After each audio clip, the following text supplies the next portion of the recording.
afternoon. So, let's start. Okay. So, bago pala magsimula yung regarding dun sa exams.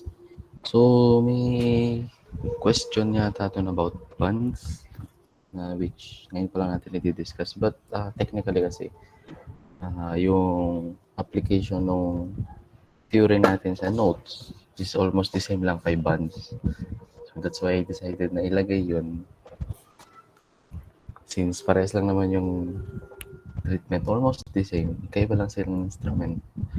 So anyway, since nga, hindi pa siya nadi-discuss, so tatanggalin ko na lang siya sa items. And okay, yung siguro hindi natin siya i-discuss kasi pag i-discuss natin siya isa-isa, maubos yung oras natin.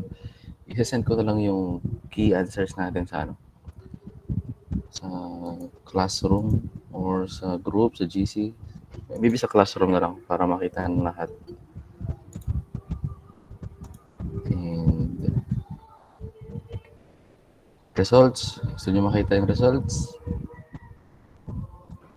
Overall. So actually, meron kasi naka-perfect ng exam. Siyam sila.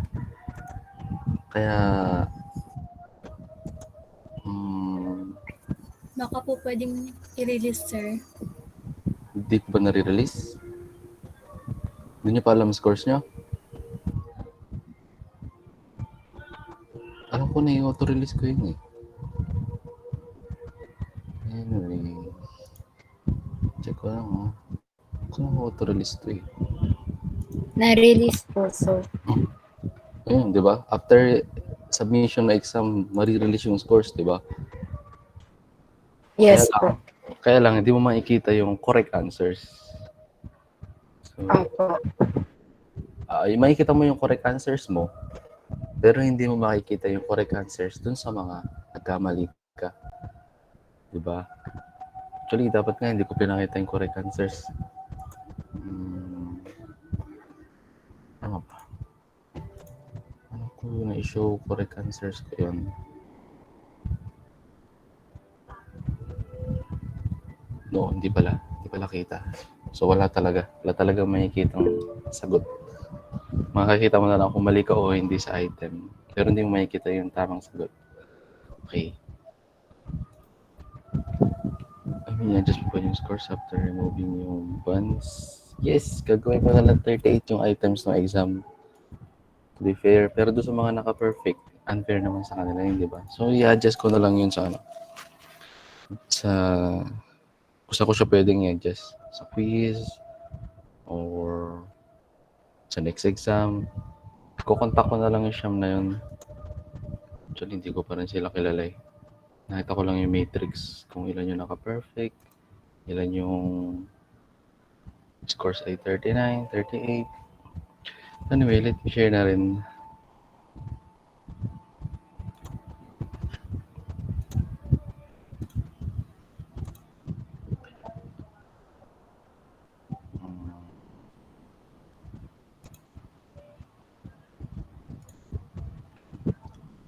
Okay. So, kita nyo na screen ko? Kita nyo na yung screen? Yes po. So, ito yung matrix na sinasabi ko. So, kung makikita nyo, may siyam na ka-perfect. And ito yung ibang scores.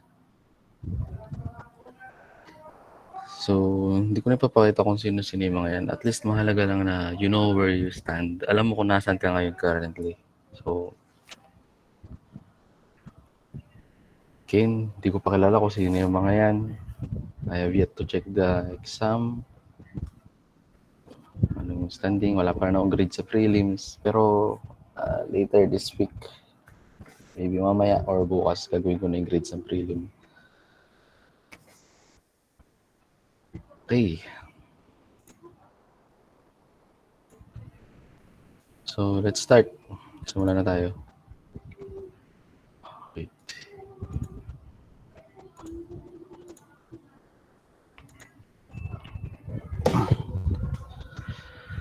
Okay. So, our next topic will be Chapter 3, Bonds Payable and Other Concepts.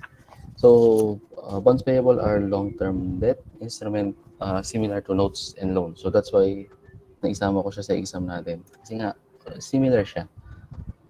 Same principle will apply, same computation, same treatment. Kaya lang, magkaiba sila ng purpose. Yun lang yung difference nila. Except that bonds are usually offered to the public and sold to many investors. Unlike kay notes na usually ang purpose niya is commercial, di ba? Mag-i-issue ka ng notes para sa isang, let's say, ang pinaka-usual na usage niyan is yung sa tuition mo, di ba?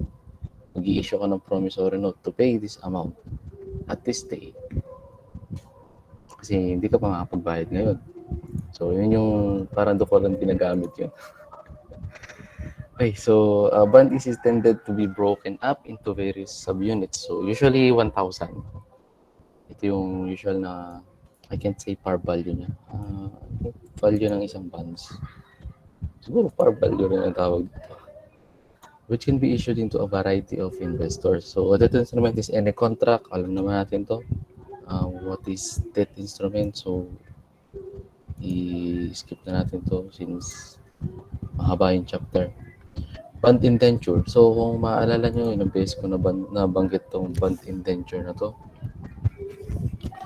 And bond indenture is the contractual agreement between the issuer and the bondholders. It usually contains restrictive covenants intended to prevent the issuer from taking actions contrary to the interest of the bondholder. So, a trustee of a bank is appointed to ensure the compliance. So, bond indenture. Usually, nandito lahat ng terms and agreements, terms and conditions, nandito lahat sa bond indenture. Technically, ito yung kontrata between the bondholders and the issuer, which is itong bond indenture na to is hawak or in custody ni trustee, usually a bank, to enforce yung covenants.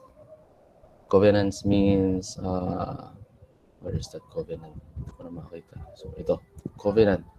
So, ito yung terms. Ito yung mga restrictions, like you should maintain 2:1 ratio, 40% ng equity mo must be in sinking fund, yung ganon. Yung ganito mga terms, nakalagay yan sa bond indenture. So, paano naman malalaman ni bangko na nakaka-relate or still pasok sa mga terms yung business composition ni issuer? Una-una sa lahat, usually yung trustee, ito rin yung authorized disbursing bank ni issuer. So meaning, lahat ng transactions na i-enter ni issuer will go sa bank. So let's say, pangalan tayo ng bangko. Si PNB, si Philippine National Bank. So, yung issuer is mag-i-issue ng bonds sa mga bondholders, and the bond indenture would be on the custody of PNB. So all transactions, the disbursements, and receipts will go through PNB, which is the disbursing bank, and also siya rin yung trustee ni issuer para ma-monitor ng mga bondholders kung talaga bang sumusunod sa covenant itong si issuer. So paano? Pera lang naman na nakikita ni bank, di ba?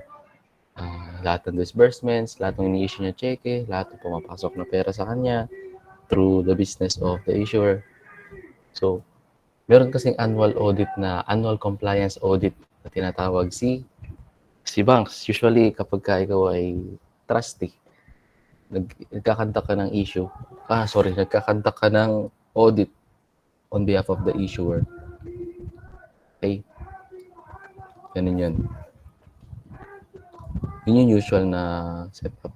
Pero as mentioned naman dito, appointed, pwedeng iba yung disbursing bank dun sa trustee. Pwede magkaiba yun.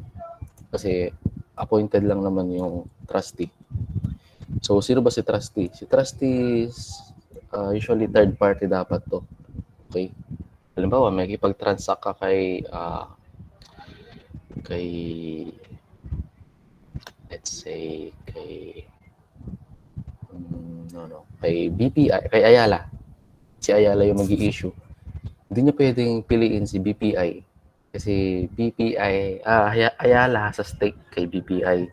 So, technically hindi siya independent kasi BPI is partially owned by Ayala.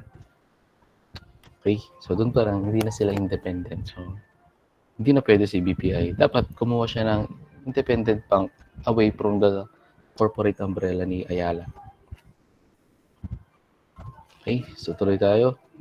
A bond indenture may specify among other things the following. So, there are many bonds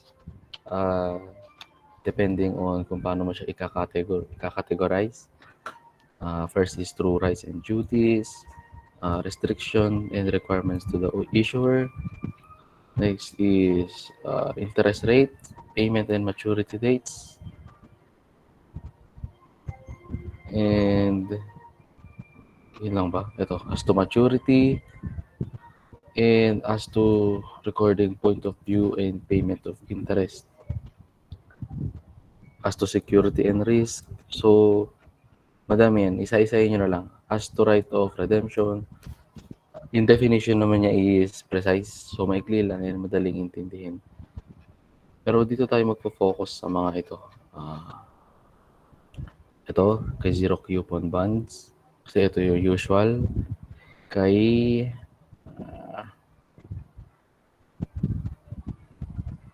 ito si callable bonds. Usual din siya. Kay term bond and serial bonds, sila yung pinaka-common. Registered bonds, usually ito rin siya. Ito rin yung usual. Registered bonds. So, bihira na yung coupon bonds ngayon kasi prone sa, prone sa fraud. So, pwedeng pag nanakaw yan, kahit sino kasi pwede makapag-claim ng interest payments. Basta i-provide mo lang yung detachable coupon. Para siyang literally na na coupon talaga sa mga fairs na pwede kang mag-redeem ng pagkain pagka ibinigay mo yung coupon na yun. Para siyang ganun. And what else? Ito, sinking fund. So, sinking fund, ito yung fund na ina-establish ni issuer para magkaroon ka ng, hindi masyado mabigat yung payment pagdating ng maturity. So, ito yun, sinking fund. Ito naman, ito yung dalawa na right ng issuer and holder. Okay, so unahin natin yung issuer's right. So, issuer's right is sa lahat ng bonds na i-issue niya, whether it is kung anong klaseng bonds man dyan na i-issue ni issuer, lahat dyan ay may call provision. So, issuer has the right to call the bonds before the scheduled maturity. Meron yan. It depends na lang sa issuer kung i-exercise ba niya or hindi. If interest rate decline, the issuer can call the high interest bonds and replace them with low interest bonds, which is ito yung pinaka sole purpose ng call provision niya. And for the holder's right, meron namang redemption right, which is pwede mo namang i-redeem yung bonds before the scheduled maturity. So this option naman, syempre baliktad naman. If the issuer can kapag ka naman tumaas yung rate, pwede namang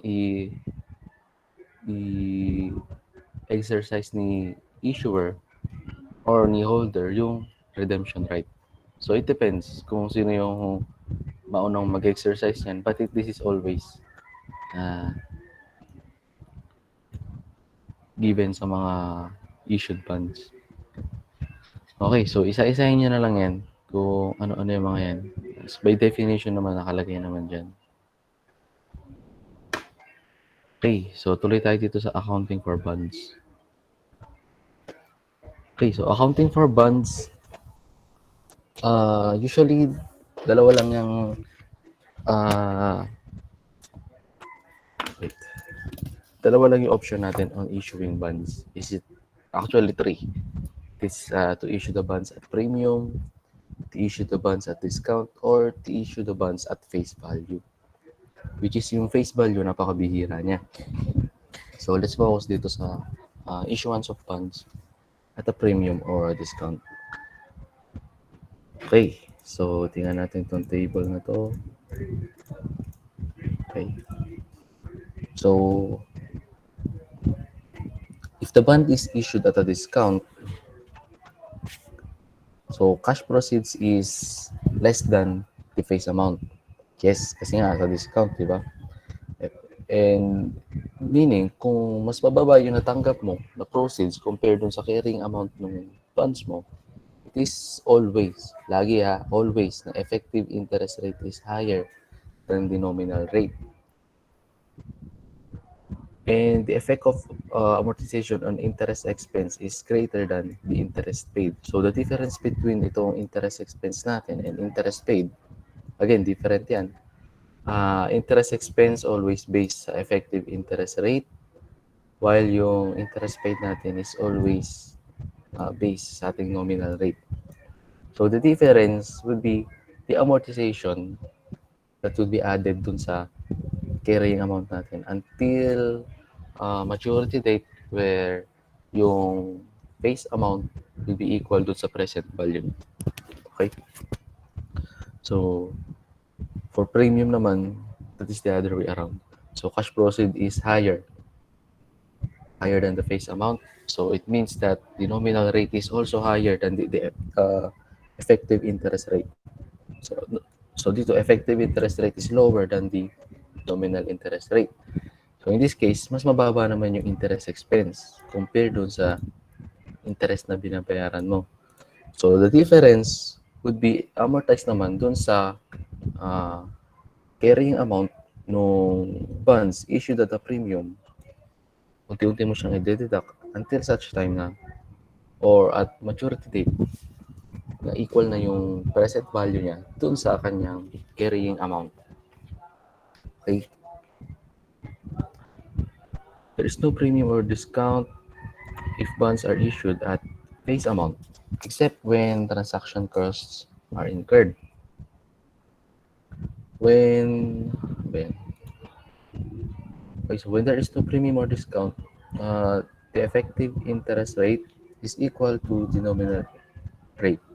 So ito yung third option natin, which is yung to issue the bonds at face amount, except kung may transaction cost. Pero kung walang transaction cost, equal yung issuance amount mo dun sa proceeds mo. So we can say na it is issued at face amount. Okay.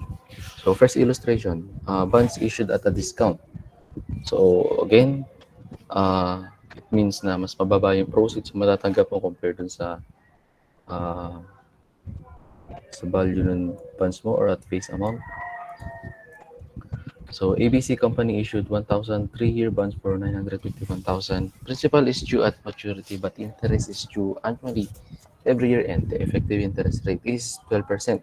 So from here pa lang, pwede mo nang masabi na it is a discount kasi mas mataas yung effective interest rate niya compare dun sa nominal rate.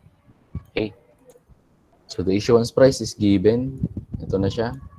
So debit cash, debit discount on bonds payable, that is the difference, and credit bonds. So very familiar. Same treatment lang doon sa notes natin. So yung mga notes, okay, so alam na natin to. So bonds payable are account is credited at face amount, the discount is recorded separately. So this discount on bonds payable is a contra account. So deduction. So whenever we are talking about bonds payable, hinahanap natin yung carrying amount niya, lagi nyo ididikit si discount on bonds payable. Kasi magkakamali kayo, ma-overstate nyo si bonds payable kapag hindi nyo tineduct to. Okay. Okay, so ang carrying amount niya is ito. And ito naman yung amortization table niya. Ito siya. So, saan natin nakuha yung 114,000 na interest expense? So, that is by multiplying itong present value niya, which is the issue price, sa 12%, which is yung effective interest rate. So, naman natin nakuha yung interest payments. So, that is the payment or the amount stated dun sa bond indenture natin, which is 10% of 1 million, which is 1,000 shares, 1,000 bonds times 1,000 par. So that is the interest payments. Okay. So the difference would be amortized kay present value. So i-add mo siya. And for year end of December 2021, you will now have this carrying amount. Which then, next year, siya naman yung magiging basis mo ng computation ng interest expense. Okay, I hope I make it clear na. Okay. Oh, wait. Yes, Miss De Leon.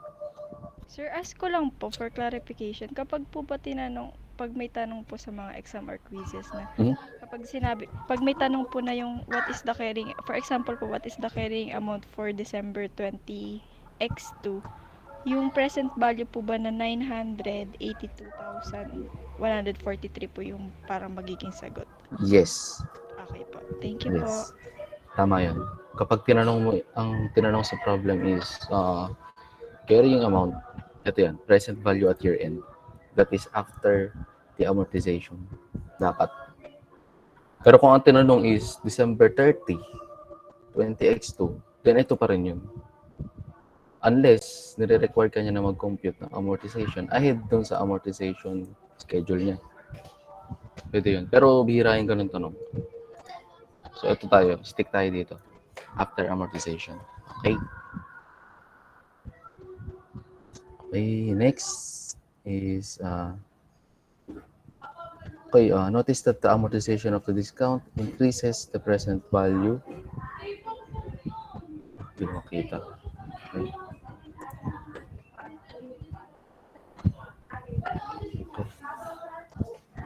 So at maturity date, the carrying amount of the bonds is equal to face amount because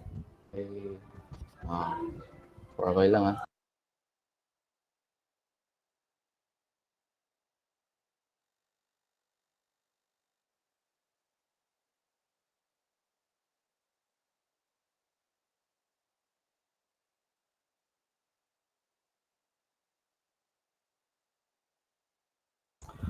Okay, sorry. So, tuloy tayo. At maturity date, the carrying amount of the bonds is equal to the face amount because by then, the discount is fully amortized.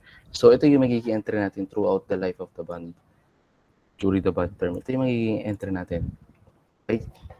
So, sa nakuha yan, nandito lahat yan.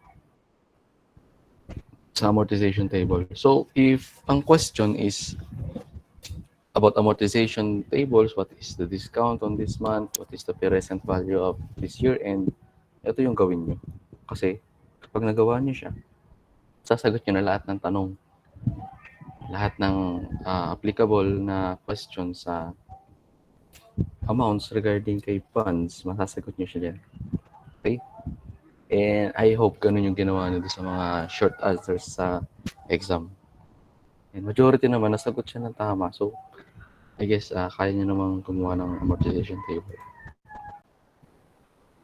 Okay, next is an amortized balance of discount and premium. Okay, wait. An amortized balance of discount and premium. So as of December 31, 2021, ito pa lang yung na-amortize natin. So we can compute yung unamortized on a two-way. Dalawa yung way para ma-compute mo siya. Number one is, i-deduct mo yung face amount.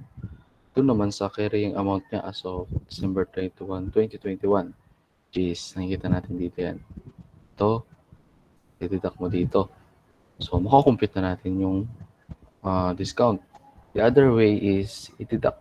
Kunin mo yung beginning balance ng discount and i-deduct mo yung amortization. So, kapag tineduct mo yung amortization na yan, So, 48 minus 14. So, dapat ang sagot is somewhere on 33. 33,000, which is, ito yun, 33,800. Okay, so ganun mo siya pwedeng gawin depending kung ano yung given. Okay. So next, bonds issued at a premium. So in this case naman, proceeds is higher than the face amount of the bonds. So in this case, this nominal rate is higher sa effective interest rate. So mas mababa naman yung effective interest rate. So from here, pwede na natin masabi na yung question is about premiums. So again, given yung issue price, so ilagay lang natin siya as cash and bonds payable at face amount and premium on bonds payable. Okay, so same notes, and in this case naman, hindi siya contra account. Isa naman siyang adjunct account. So adjunct account are accounts na lagi mo namang i-add dun sa corresponding account niya on where this account should be adjunct. So in this case, premium on bonds payable is an adjunct account of bonds payable. So lagi mo siyang i-add. So ito na siya. 1 million plus yung adjunct account niya na premium on bonds payable na 49,000. So therefore, ang carrying amount niya at initial recognition is ito, 1,049,000. Again, we will prepare yung amortization table niya. So, saan natin nakuha yung interest payments? So, that is by multiplying yung face amount dun sa nominal rate. And yung interest expense naman is computed by multiplying effective interest rate sa present value niya. Okay, the difference is the amortization, which will then be deducted annually until mag-equal na yung present value sa face value niya at the end of the term of the bonds. Okay, same computation, same entries, kaya lang baliktad to kasi i-debit na natin yung premium kasi ang normal balance niya is credit, di ba? So, baliktad na lang natin siya. Ilalagay na natin siya sa debit. And all this column increase over the term of the bonds. So, ito, lumalaki yung interest expense kung mapapansin nyo. Kasi mas, no, this is for discount. Okay. However, dito naman, ang nag-i-increase is yung, ayan, naharangan. So, dito naman, ang nag-i-increase is yung,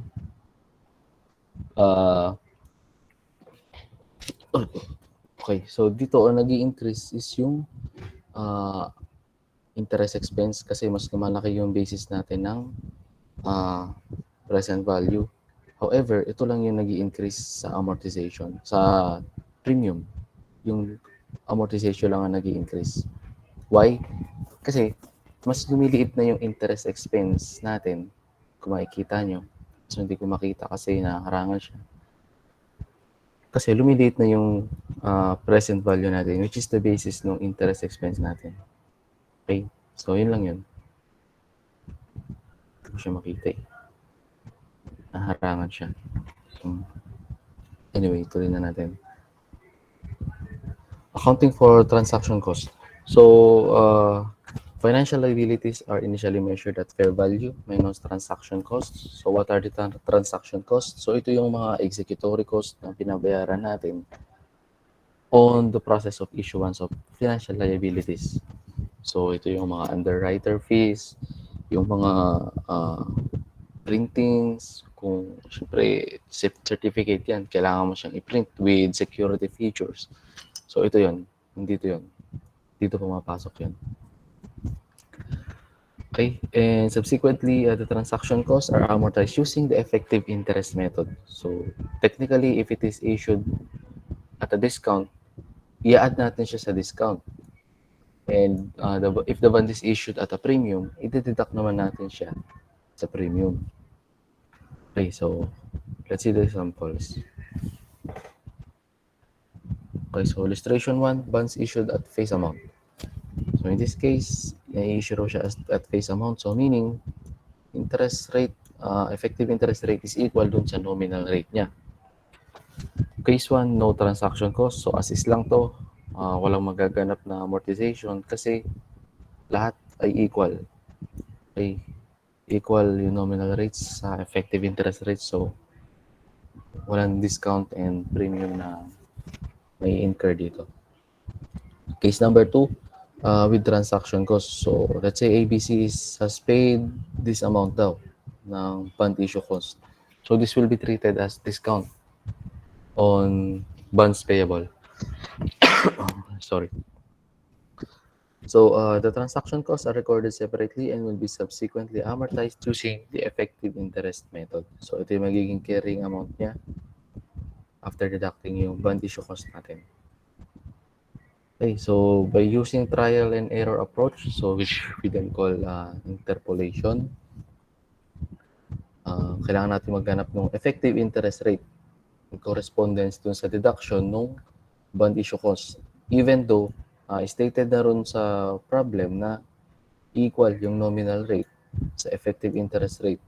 But again, as per our standard, transaction cost should be deducted doon sa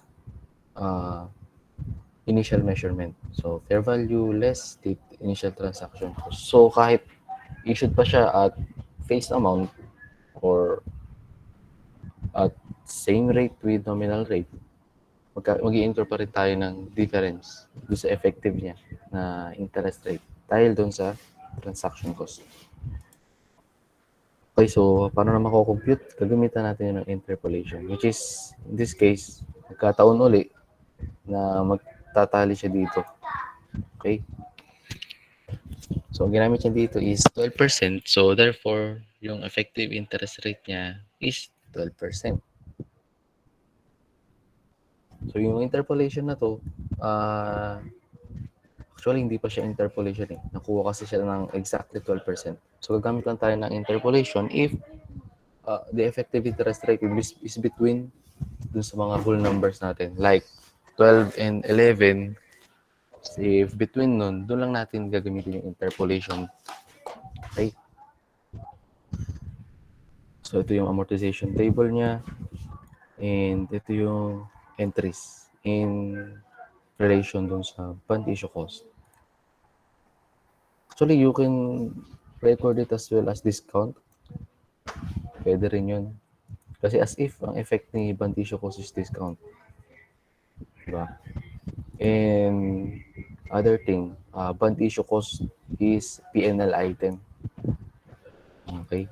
So, kapag nag-pull out ka ng records, especially kasi sa mga ERP systems, isa lang yung tagging na pwede mong gawin sa isang account. So, if you tag this as P&L, hindi mo makakapture siya kapag ikaw ay nag-extract ng values for bonds, which is bonds is a liability, di ba?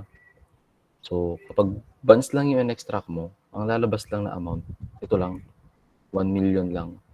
Kasi hindi siya nakatag as bonds. Issue cost siya. So, P&L item siya. So, unlike kung gagamitin mo is discount on bonds payable, pag na-tag mo siya as bonds, and discount on bonds payable which will be tagged as bond as well, makukuha mo yung present value niya. Ganun yun. So anyway, ganito siya presented. Okay lang din naman yan. Okay, next is bond issued at a discount. So, with no transaction costs. So, first, mag-i-issue siya ng 1 million 3-year bonds for this amount. So, 12% yung effective interest rate niya as given.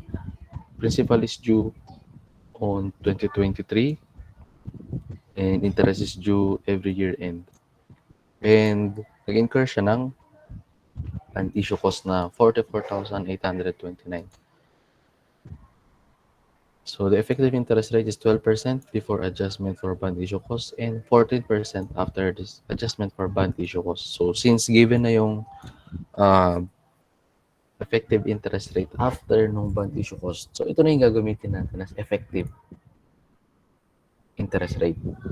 So, after computation, ito na yung carrying amount niya, which is equal din to sa 14% if we try to recompute.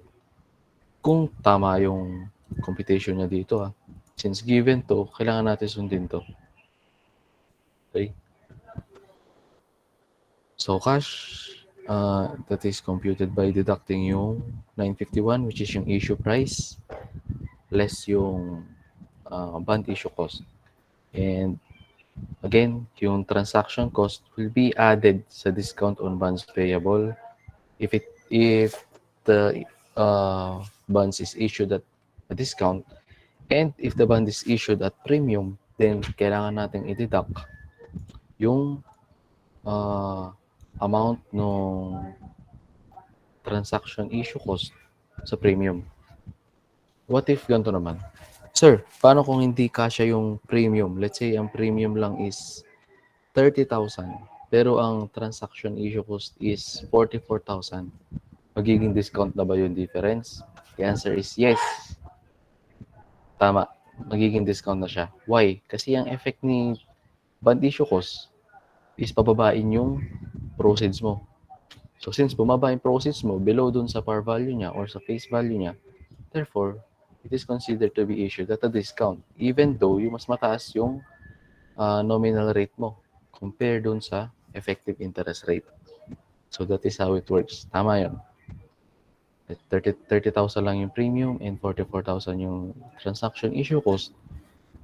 So therefore, it is considered as discount issue funds. Okay.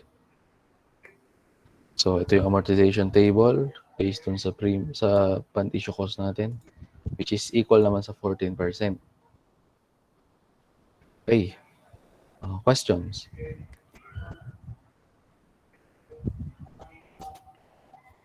Okay. Tuloy tayo. So the entry on December 31, 2021 is this. So base yan dito. Galing siya dito sa amortization table natin. If the bond issue costs are not added to the bond discount, so hindi ko ina-encourage to. Oo. Ito yung, pwede siyang gawin ganito. Magkaiba yung amortization ng discount and bond issue cost, but same effect lang kasi siya. So, kayaan na lang natin yan. Okay. So, technically, pinaghiwalay lang niya. Pero ang total din yan is 92 something, which is same dun sa total dito. Okay. Okay, same entries. Illustration 3. For simplicity, we will follow the previous, dito pala yan. Okay, so illustration 3 is straight line versus the effective interest. So in this case naman, yung bonds payable discount and premiums natin is amortized using effective interest rate, di ba? So dito, pinag-differentiate niya kung ano yung difference between straight line and effective interest rate.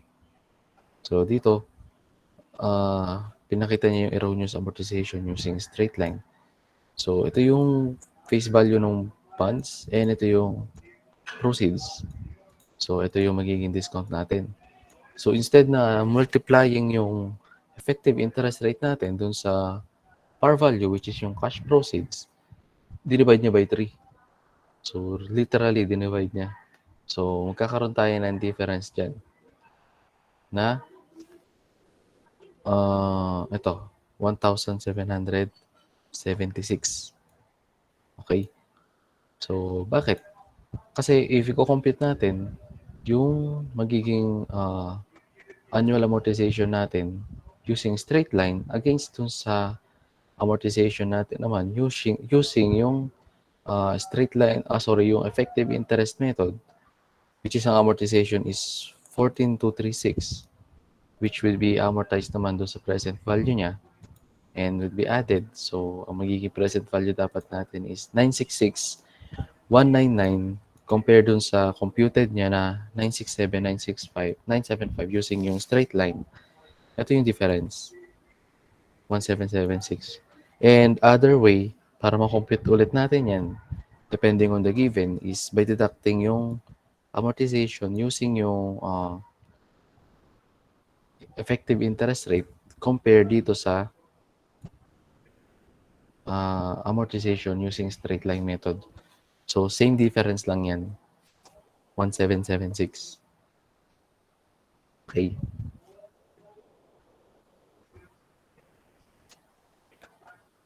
Okay, so ito lang yan. Ito lang yung gusto niya i-discuss. So, meaning magkakaroon ka ng actually, hindi siya hindi siya magiging ganun kalaking difference.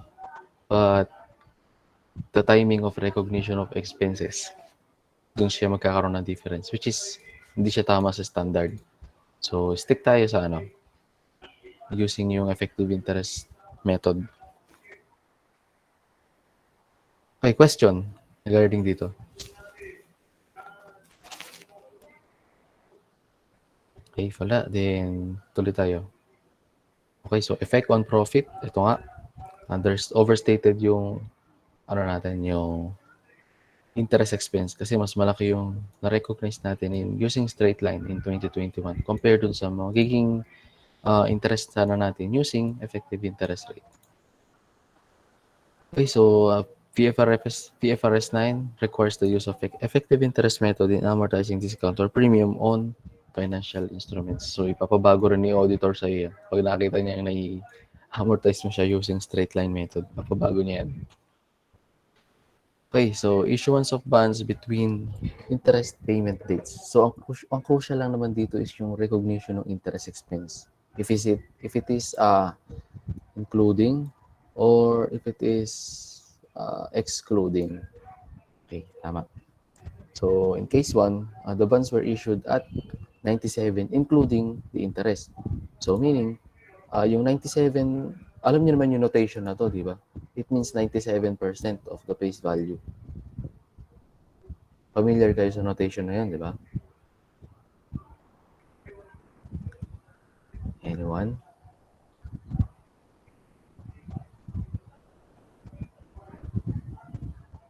Okay, so anyway, yung notation na 97, meaning, nai-issue mo siya at 97% ng face amount. So, let's say 110 naman yung nakalagay. So, meaning, nai-issue mo siya at 110% ng face amount, which is 1.1 million. In this case, 97. So, ang issue price niya is 970,000. So, yun lang yun. Ganun siya. Okay, so, again, ang crucial dito is if it is including or excluding. So, sabi dito, including na yung accrued interest as of date of issuance. So, the bonds is dated January 1. So, therefore, may 3 months na nag-accrue noong April 1 when it was issued. So, cash proceeds including the accrued interest is 970,000 kasi including na nga daw. So, kailangan natin i-deduct dito yung accrued interest which is 30,000 by computing 1M times 12% the annual interest rate times 3 months. Okay, so ito siya 30,000.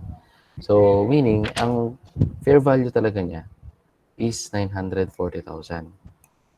Which, the difference between, ito namang issue price, X interest, and yung face value would be considered as the discount on bonds payable. Okay, so excluded yung accrued interest sa initial recognition natin. Hindi siya kasama sa face value ng notes ng bonds payable. So kung makikita natin dito, cash received is 970. Discount is 60,000. So this amount is squeezed. Squeezed siya. Okay? Kasi 1 million is yung face value and you received 970. So therefore, yung 30,000 is interest and the difference would be 60,000 which is yun yung discount on bonds payable. Okay, so it depends sa'yo kung anong gagamitin mo. If it is paid, then if you are using yung expense method, then record expense. But if not, you're using liability method, then record mo yung interest payable. So, it depends naman sa'yo. Bakit? Can anyone explain yung difference nito? Ano yung magiging impact nila sa entries? Itong interest expense versus interest payable.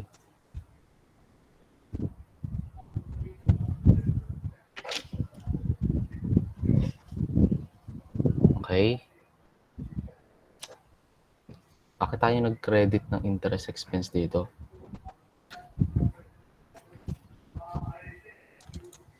Simple lang yan. Kasi, kapag ka nag-debit ka ng interest expense dito sa April 1, 2021, so meaning, meron ko abnormal balance sa 30,000, di ba? Naka-credit siya, which is the normal balance niya is debit. So, pagdating naman nung June 1, walang June 1 dito. Sorry, June 30. Pagdating ng June 30, since interest period yun, ang i-record mo na interest is 60,000. So, paano?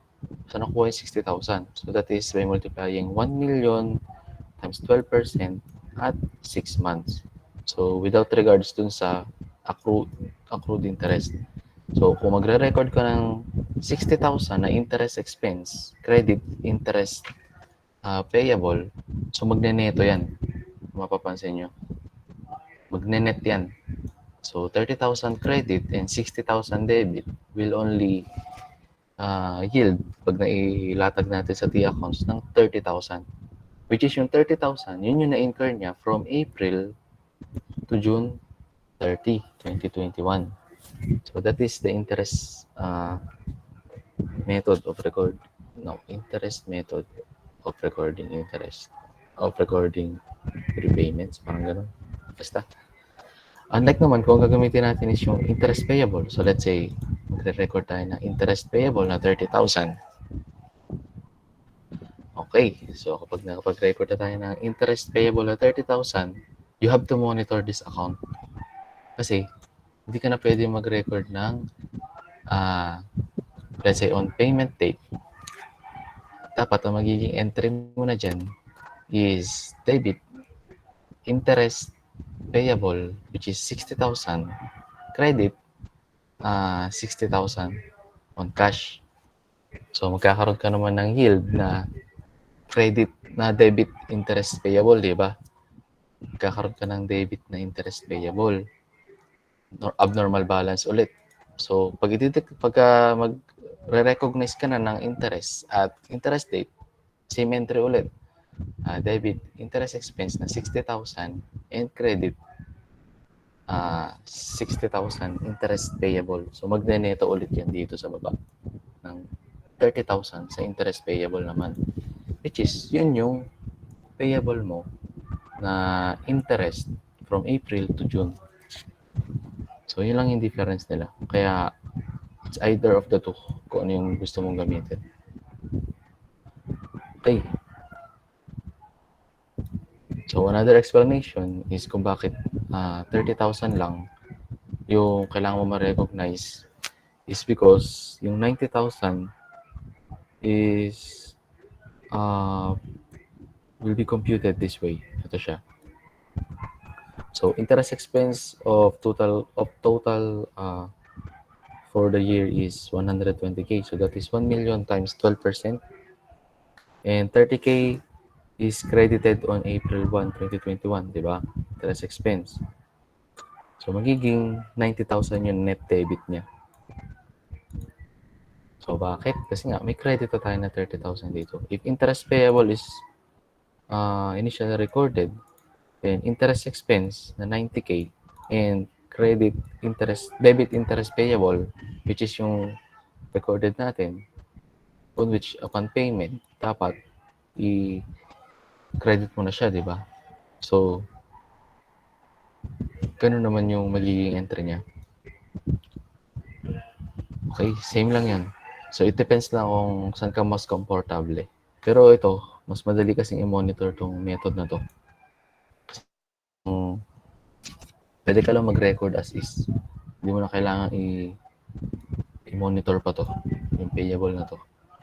Kasi kung ni-record mo siya as interest payable and na-record mo ulit siya as 120K, may iwan to.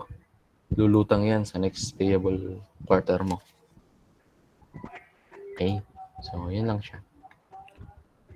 Case number 2, bonds were issued at 97 excluding interest. Meaning, itong 97 na to is solely para lang siya sa face value or the proceeds. Yun lang yung purpose niya.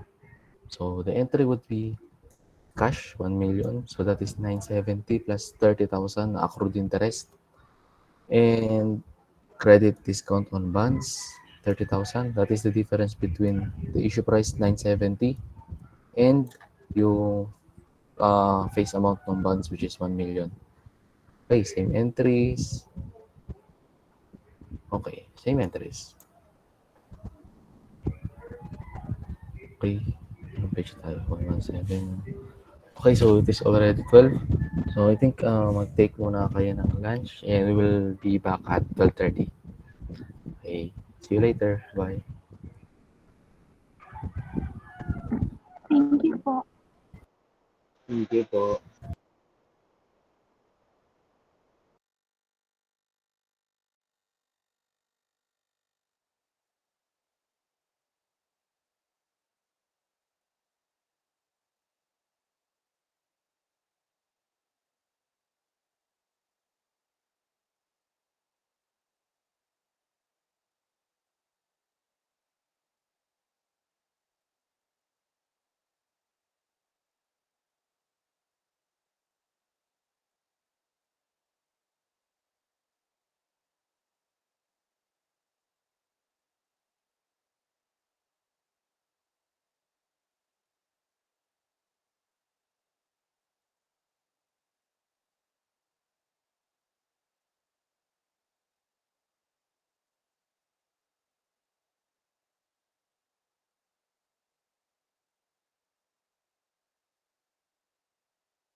Okay, so we are now on page,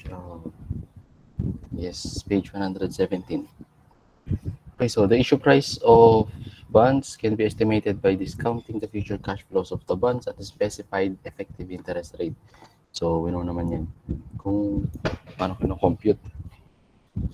So, ABC issues the bonds on January 1, 2021. So, how much is the estimated issue price? So, the issue price would be the present value of the principal at 10% on 3 periods. Okay? So, saan natin nakuha yung 10%? 10% is the effective rate, the market rate. The term is 3 years. So, therefore, kukompute natin yung present value niya. So, this is the factors. And the present value of the bond itself is 751,315 on January 1, 2021. Okay, and the other na kailangan natin consider in computation of the present value, especially for the bonds that has interest matured annually, is yung present value ng interest payments. So first is compute natin kung magkano ba yung annually na interest niya, which is 120K, di ba? So that is 12% times 1 million. So 120K times 1 million, 12% times 1 million is 120K. So we have 3 periods. So kailangan natin computein yung present value ng 360,000. Okay, 360,000 is 120K times 3 for 3 periods. And ito yung present value no 3 periodic payments na yun, which is 2.486852. So yung computations, masa-search yun naman yun. And I think na-discuss na rin natin last time yun. Okay. So, i-multiply lang natin yung 120k times yung present value factor of 3.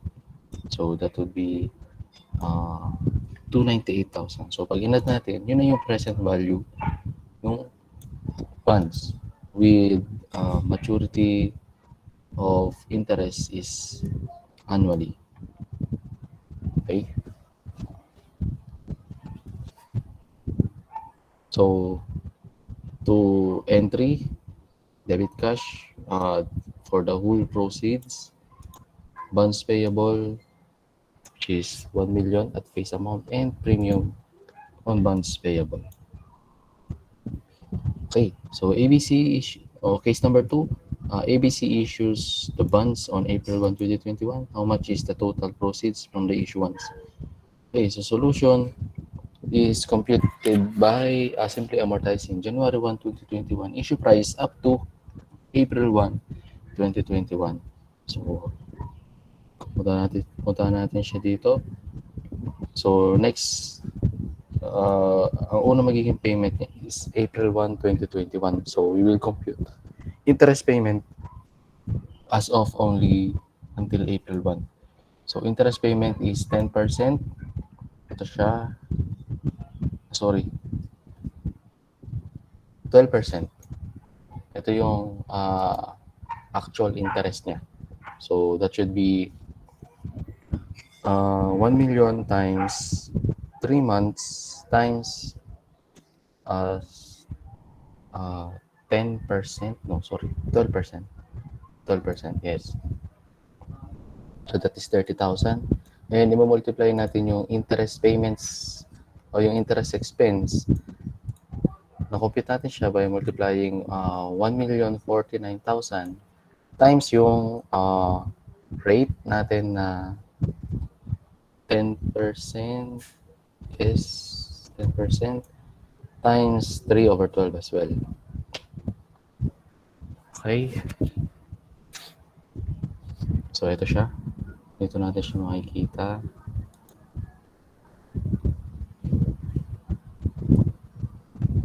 Ito. So, this is for December 31, 2021. After, i-record natin yung sorry, ito pala. So, the issue price pertaining only to the bonds is 1,045,980. So, this is the present value for April 1, 2021. So, however, since the bonds are issued between interest payment dates, the total proceeds from the issuance will necessarily include the accrued interest sold. So, the total issue price is computed as follows. So, yung present value niya, which is yung amortized amount until April 1, 2021, plus yung interest already accrued from January to March 31. So, ito yung magiging total issue price or yung total proceeds. Considering yung mga factors na to. 10% effective rate and interest is due annually for 3 years with 12% 1 million bonds payable. Okay, so ganun yung gagawin natin if yung issue price is hindi given ha. So let's say walang binigay dito na issue price, walang binigay na notation or quotation like yung kanina yung 97. If hindi siya given, then you will compute it yourself. Okay. So alternative solution on how to compute to yung proceeds is this way. So, i-amortize mo siya for the 1 whole year and then i-amortize mo yung premium up to April 1, 2021. So that is the difference between the two, which is ito yung amortization. Again, times 3/12. So ito yung amortization mo for 3 months. So ito na yung magiging issue price niya sa bonds only sa bonds, hindi pa kasama yung accrued interest, and you will add yung accrued interest, and therefore you will arrive at yung total issue price or yung cash proceeds. Okay, questions? Okay.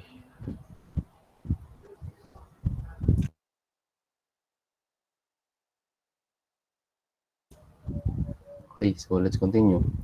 Bond refunding. So bond refunding refers to the issuance of new bonds, the proceeds from which are used to retire existing outstanding bonds. So the new bonds usually have lower interest rate than the replaced bonds. The issuance of new bonds is recorded in a regular manner like in the previous illustrations, while the old bonds are extinguished or retired. So retirement of bonds prior to maturity. So when the bonds are retired, any differences between the retirement price and the carrying amount updated for, so kailangan muna natin i-update yung discount or premium amortization up to the retirement date before tayo mag-compute ng gain or loss on retirement of bonds. Okay, so illustration 1. Retirement of, so yung bond refunding, isa siya sa options or reasons kung bakit tayo nagre-retire ng bonds. Okay? It's either may gusto kong baguhin na terms, instead of modification of terms, ang ginawa mo is bond refunding through retirement. So, isa siya sa way. So, i-discuss natin later yung sa modification of terms naman. Okay, retirement of bonds through bond refunding. So, on January 1, 2021, ABC Company issued new bonds with face amount of 10 million for 10.8 million. So, we can expect na mas mababa yung effective interest rate kasi issued siya at the premium, di ba? So, ABC issued or used the proceeds to retire an existing 10-year, 12%, 8 million bonds issued 5 years earlier. The unamortized discount of the existing bond is 340,000. So, hindi na tayo pinahirapan. So, given na siya. ABC retired the bonds at a call premium of 400,000. So, this call premium is, ito yung binabayad ni issuer on top dun sa present value niya and yung retirement price niya. Okay? Ito yung binabayaran niya on top ng retirement price as an additional pay because of the early retirement initiated by the issuer. So, ito yung binabayad ng issuer kay bondholder on top ng retirement price. Okay? ABC issued 50,000, incurred 50,000 direct costs of retirement. ABC's income tax rate is 30%. So, requirement, compute the gain or loss on the retirement. So, solution is, first, kailangan nating record yung issue of the new bonds or recorded as follows.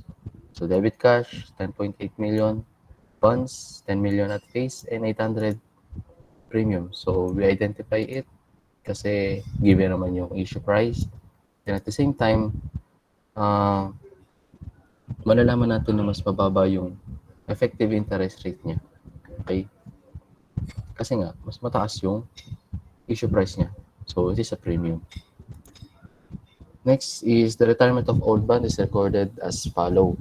So, debit mo yung old bonds to close the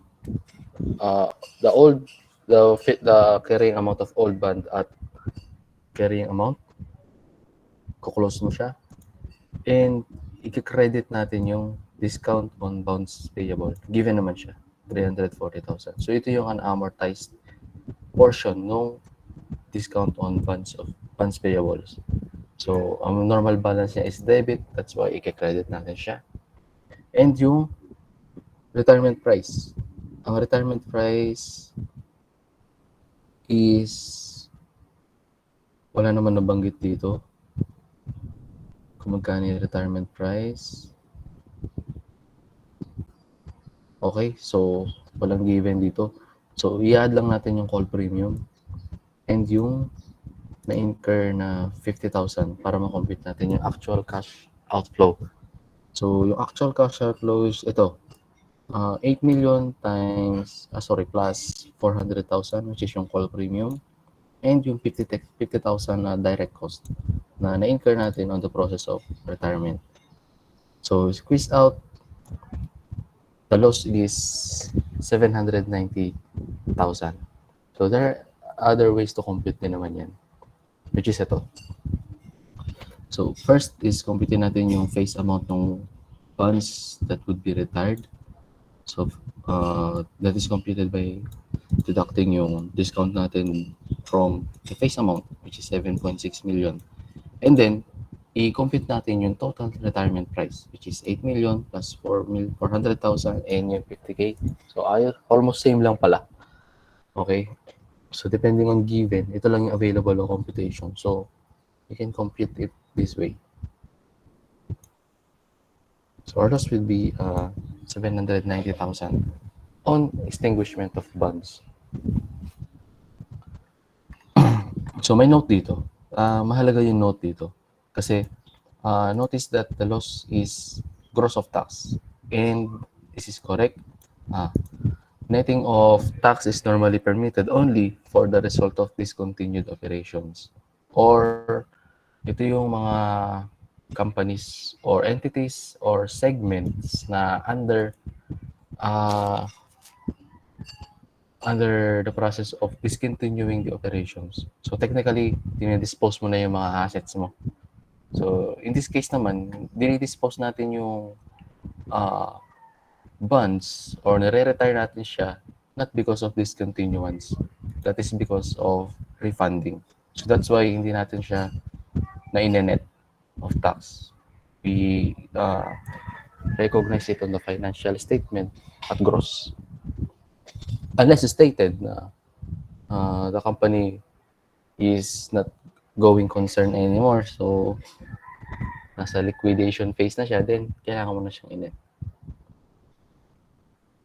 Okay. So, illustration 2, retirement between interest payment dates. On January 1, ABC Company issued 5-year, 12%, 1 million bonds or 1,075,816. So, again, this is a premium issuance. Mas mataas din yung nominal rate dun sa effective rate niya.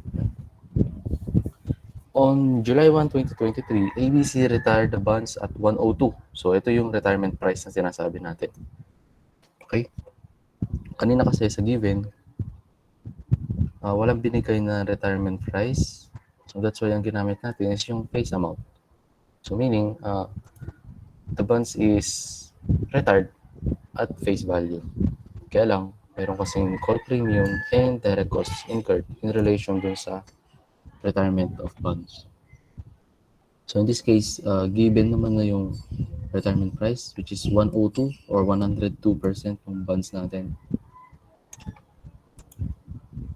Okay, so the retirement price also includes the payment for accrued interest. So, included. So, kailangan natin i-deduct yung accrued interest dun sa retirement price. Okay.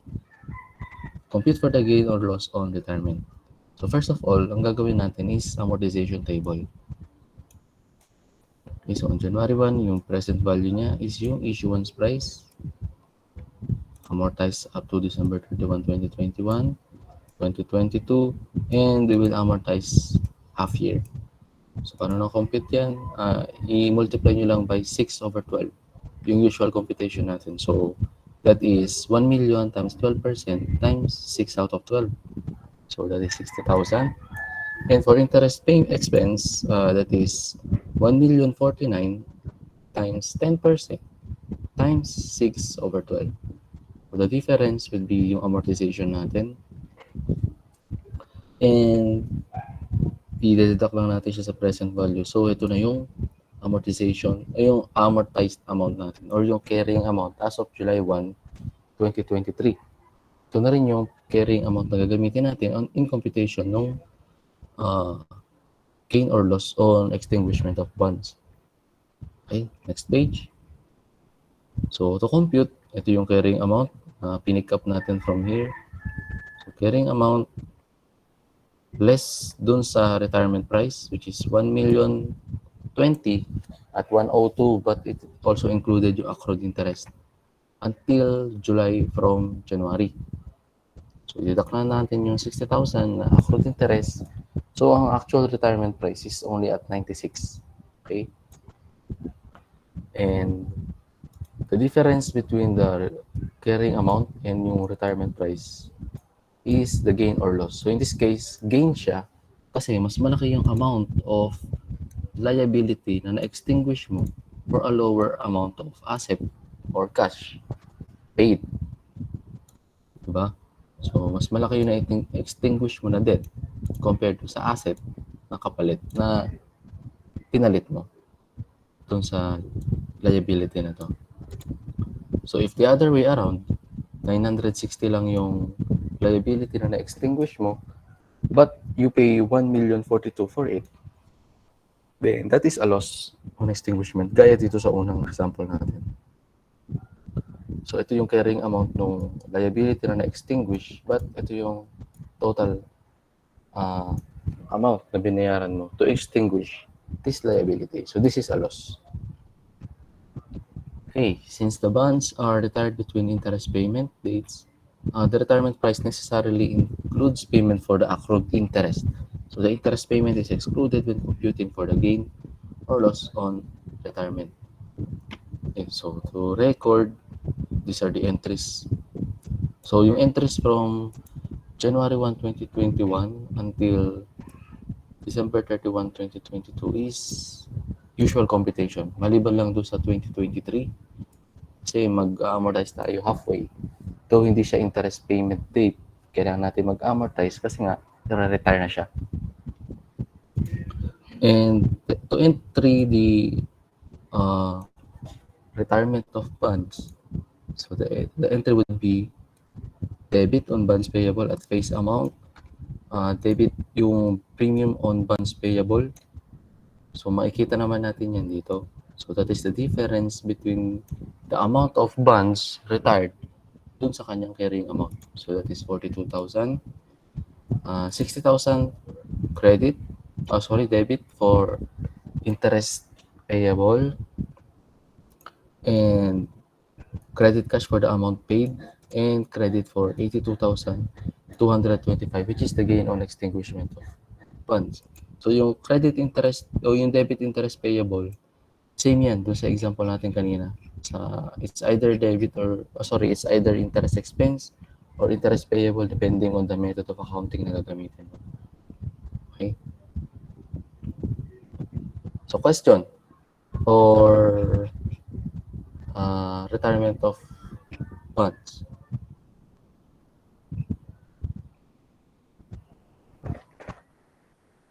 Okay, so if wala, let's continue sa serial bonds. So serial bonds are bonds in which the principal matures in installment. So the periodic payments on serial bonds consist of payments for both interest and principal. So based on the name itself, so these are serial bonds in which the bonds are matured on a series of dates and hindi gaya ng mga nakalipas natin. Example ng bonds on which they are term bonds na nagmamature lang sila at one specific date. Si serial bonds, nagmamature siya. Usually every interest payment dates. In which interest payment dates also coincide with semi-annual, annual. So it depends sa bond intention kung ano yung stated doon na interest payment dates. So to illustrate, on January 1, 2021, ABC Company issued 10% 3 million bonds for 2,900,000. So obviously this is an issuance at a discount. The principal matures in 3 equal annual installments payable at each year end, plus interest on the outstanding principal balance. So the effective interest rate is 12%. So in this case, yung interest payment coincide with the maturity ng serial bonds. Okay, so tuloy tayo. Ito yung entry sa initial recognition. So the difference would be on discount. Okay, subsequent measurement. So ito yung sinasabi natin. na the future payments of serial bonds are computed as follow. So, ito yung 1 million principal payment na due on December 31, 2021, which is also coincide dun sa interest payment dates natin. Okay, so the interest on outstanding principal to compute is just multiply the 3 million. 3 million kasi as of this date, this is still due. Hindi pa kasi siya bayad. Nabayaran lang siya ng December 31, 2021, but it is due for interest for the whole year from January 1 to December 31, 2021. So the interest would be 300,000. So that is by multiplying 10%, which is nominal rate, dun sa outstanding balance. Okay. So the total payments that should be made on the first year is 1.3 million. On December 31, 1 million principal will be paid as well, but only for 2 million yung interest natin kasi 1 million is already paid last year. Diba? So 2 million is only the amount still outstanding. And same goes for 2023. Okay, so for amortization table, ito yung payments natin. Ilalatag lang natin siya this way. So, ganito nyo na i-present yun. Okay? So, interest payments is 300,000, on which cash 1.3 is 1 million is part for principal. Okay, so interest payment is interest expense is 348. So that is computed by multiplying yung 2.9 million natin na present value at its effective interest rate na 12%. Ito siya, 12%. So if you multiply ito na yung interest expense, and then the amortization would be 951. So that is the difference between the payments and yung interest expense. And the present value would be 1.9 million. So this is after the payment and amortization of discount. Okay. So next is, okay, let's continue. Sorry, ang amortization lang pala dito ng discount is hindi yung 951. Only 48,000 lang. Ito lang, 48,307. Ito lang yung amortization so discount on bonds payable.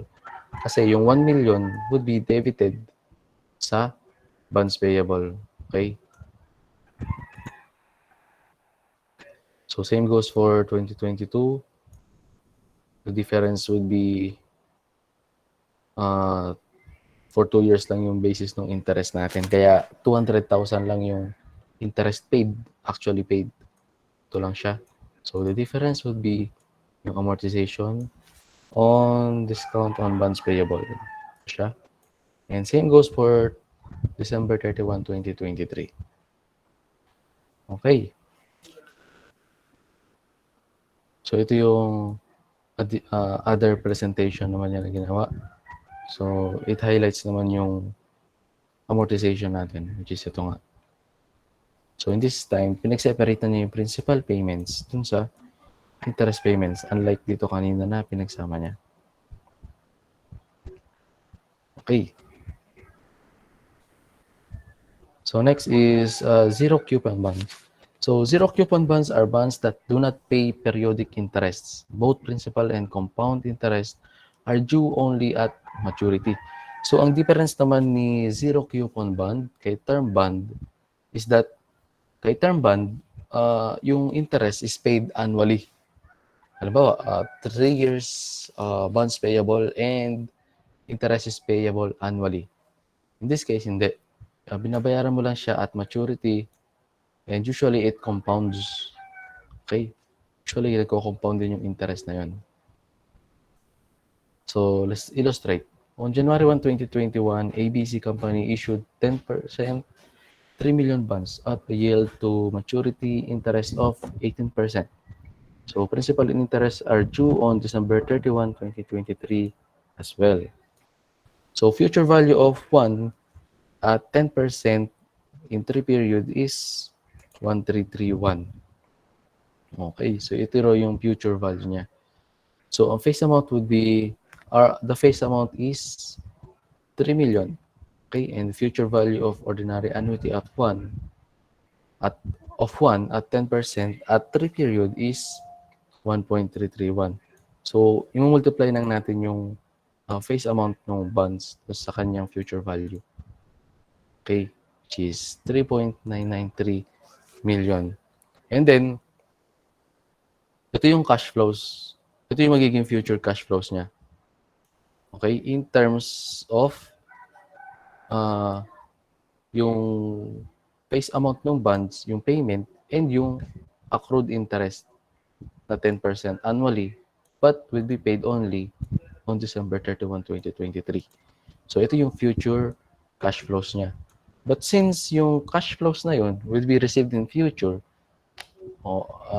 specifically 3 years from now, so therefore, we can compute para sa present value niya as of January 1, 2021. Okay? So, paano? Kukumpita naman natin siya ng present value factor of 1 peso at 18%, which is yung interest, effective interest at 3 periods. Okay, so, and therefore, ang magiging present value naman natin is 2.4 million. So, kung mapapansin nyo dito, kanina, nag-compute tayo dito sa, ito yun eh. Kinompute natin yung, ito. Ito yung sa term bonds. Okay? Kung makikita nyo, interest is due annually. Yung zero coupon bonds kasi, interest is due at the end of the term of the bonds. So, kinomputan natin ng present value yung 1 million na amount or yung face value ng bond. Okay? Without considering do sa future value niya. Kasi, hindi naman natin kailangan computer ng future value. It is still 1 million lang yung babayaran natin and yung interest payments would be due annually. So, meaning, mababayaran siya kada taon. So, it is immaterial na i-compute yung future values if it would be paid on an annual basis. Diba? So, that's why hindi tayo nag-discount usually if within 1 year. Kasi napaka-minimal nung effect. Usually, nag-discount tayo if it would take 2 or 3 years from the reporting date. So, ito yung present value niya. And then, nag-compute tayo ng present value of ordinary annuity of 1 for interest payments that would be due on an annual basis. So, kinokomputan natin ng present value, yung matatanggap natin na 120,000 every year for 3 years. So, that is using present value of ordinary annuity.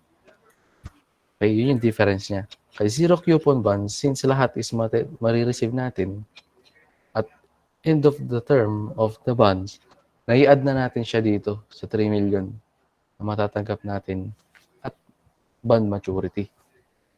Okay, which is ito yung future value of ordinary annuity. Ito yung future value niya. And then, tsaka natin siya kukumputa ng present value para mai-record natin siya at its present value at reporting date. Okay? So, okay, malito ah. So, ang entry is debit on cash, actually, the amount actually paid. And credit 3 million bonds at face value. And the difference would be on discount on bonds payable. Okay. Question regarding dito.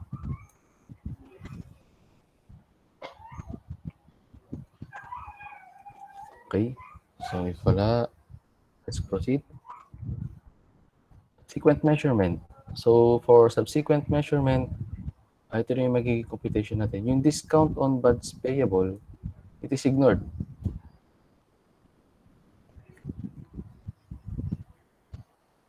What ignored? Bakit siya ignored? May discount dito, no? So, anyway, let's proceed sa ano natin.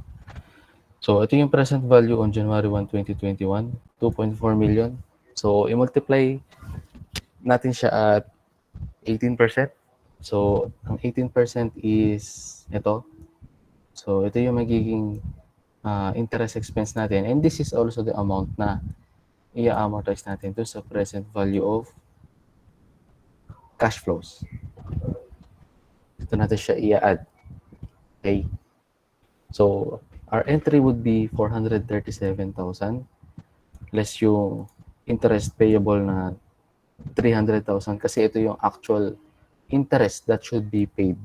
But since hindi siya babayaran siya at end of maturity pa, kailangan natin mag-accrue. Okay? So, i-accrue natin siya every year. So, kung mapapansin nyo, at first month, 300,000 lang because that is direct computation, 3 million times 10%. So, 300,000 for the second year, it is 330,000 na kasi nagko-compound siya, di ba? So, 3 million times plus 300,000 times 10% is 330,000. And same goes for third year. Okay. And the difference between the interest expense and the interest payable computed would be the discount on bonds payable. So, I don't know bakit ignored. Hindi ako sure. But definitely, there is a discount. There is an amortization of bonds payable dito. Okay. Maybe siguro, ang ina-amortize kasi niya is yung full interest expense and not yung discount on bonds payable because hindi naman kasi binabayaran yung interest natin on an annual basis. Kaya siguro in-ignore niya yung amortization of discount on bonds payable. So we can simply ano lang naman yan plot. Let's say maglagay tayo dito ng 0 interest paid. Interest expense is 437,447. So alam naman natin na yung difference between interest paid and interest expense is the discount amortization, di ba? So pwede natin i-add since 0 naman to. So, pero hindi siya dapat ignored. Okay? Dapat pa siyang isama sa recognition. Kailangan mo lagi siyang i-consider sa computation. Okay? So, same goes for next year. Interest expense is 516. That is by multiplying 2.8 million at 18%. And interest paid or interest accrued is 330,000. I think mas better kung accrued interest payable na nakalagay dito. Para malaman natin na i-accrue mo siya. Hindi siya paid within this year. So, 330,000 and 363. So, pag yan ay na-plot natin sa T account or sa ledger niya, ang total na niya is magiging 993,000. In which, babayaran siya in cash ni issuer. So, at payment date, at maturity date, ang entry would be debit on bonds payable, 3 million to recognize the liability at face amount, and credit interest payable for payment of interest, and credit cash for the total settlement amount. Okay? So, question on serial bonds. Zero coupon bonds, Ito hindi siya dapat ignored, I'm not sure lang kung bakit ignored yung nakalagay. Pero hindi siya ignored.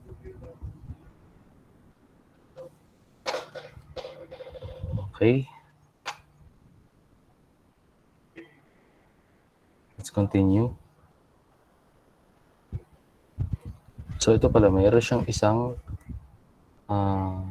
siyang isang table in which hindi siya nakabase sa future value niya. Ito kasi, nakabase siya sa future value ng bonds. Ito naman, nakabase siya sa face amount of bonds.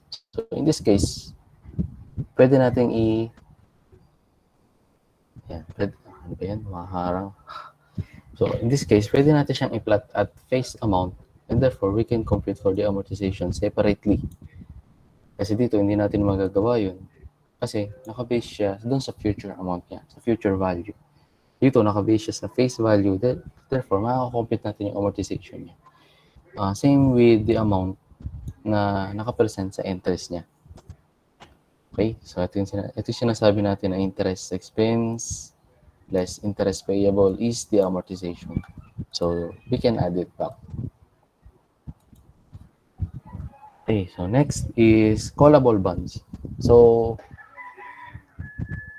callable bonds are bonds that issuer can redeem prior to the maturity date.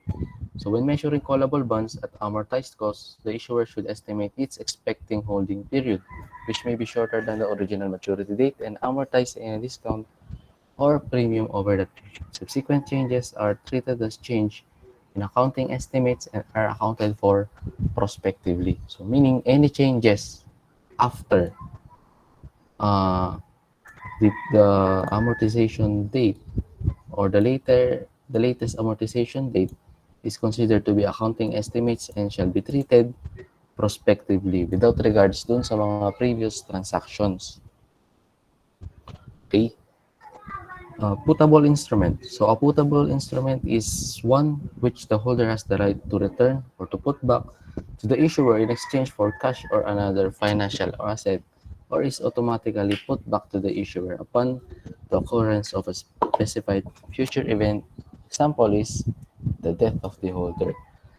So ito naman yung mga instrument that the holder or yung bondholder has the right to return it to the issuer in exchange for cash or another financial asset, or is automatically to put back the issuer upon the occurrence of the specified event. So which is usually death of the holder. So it depends, hindi lang laging death yan. Okay? Pwede ring contractual obligations like ito nakalagay dito, like covenants, you should maintain yung gantong rates, or anything na violate, or anything that occurred in which both parties agreed naman from the beginning of the contract na kapag ka nangyari to, I can actually recall my investments, then it is considered as a putable instrument. Okay? So remember, hindi siya callable kasi callable bonds is issuer. Si issuer ang magre-redeem. In this case kasi, si holder ay yung may right na mag-surrender nung kanyang financial asset, which is financial liability ni issuer. Okay, magkaiba yan. So sa point of view ni issuer, liability yan. Sa point of view naman ni holder, asset niya yan. Financial asset niya yan. So, being callable is the issuer's right, and being putable is the holder's right. Okay. Next is example of putable financial liabilities. So these are extendable or retractable bonds. So pwede yung mag-extend, pwede rin mag-retract. It depends. Letter B, preference share with mandatory redemption. So kung mapapansin nyo, maalala yung callable preference share. I think nasa exam din to. So though preference share siya, but it is callable, then hindi siya equity. Siya ay isang liability. Okay, for as long as there is a clause that this preference share is callable at the holder's discretion. Okay, so hindi siya nag-a-apply dito kasi bonds to. Okay, liability talaga siya. So therefore, para ma-call mo yung bonds, dapat ikaw yung mag-issue niyan. Hindi mo naman pwedeng i-call yung bonds. Hindi naman ikaw yung nag-issue. Okay? So, illustration, redeemable preference share. So, on January 1, 2021, ABC Company issued 6% redeemable preference share with aggregate par value of 1,880,000. Transaction cost amounted to 17,391. And the shareholders can present the share for redemption at any time beginning January 1, 2023. Based on ABC's past experience, the shares are usually redeemed after 5 years. So the effective interest rate is 3%. So initial measurement, 862,609. Discount on redeemable preference share na 137,391. And credit preference share, redeemable preference share at 1 million. Okay. So the redeemable preference share are presented in the financial statement under liabilities as follows. Okay, under liabilities, even though it is a share. So the carrying amount of redeemable preference share under the liabilities is 862,609. So that is computed by deducting yung cost incurred dun uh, sa issue price na 880,000 or by adding yung transaction cost dun sa existing na uh, discount on issuance of preference share or discount on redeemable preference share. So either of the two, parehas lang yun. Okay, so that would be 137,391. Okay, subsequent measurement. So yung subsequent measurement would be through effective interest method as well, in which we will use yung binigay dito na effective interest rate of 3%. Okay, so interest expense is computed by multiplying present value at 3%. So if you compute it, then it would be 25,878. And the discount amortization would be the difference between the sa beginning balance natin and yung computed interest expense. So, ang balance ng discount on redeemable preference share will only be 101,513 at year-end. And the present value is 888,487, which is the difference between ito, yung discount, and yung face value. Okay? So the entry on December 31, 2021 is 25,000 interest expense and discount on redeemable preference share. Case number 1. ABC Company declared dividends on March 31, 2022. So nag-declare daw sila ng dividend on March 31. So what would be the entry? Since we take up yung redeemable preference share as a liability, we will not record it as dividends. Okay? We will record it as interest expense charged to P&L. Okay? Case number 2, the preference shares are redeemed at a premium of 100,000. Okay, so at a premium of 100,000. Okay, so that would be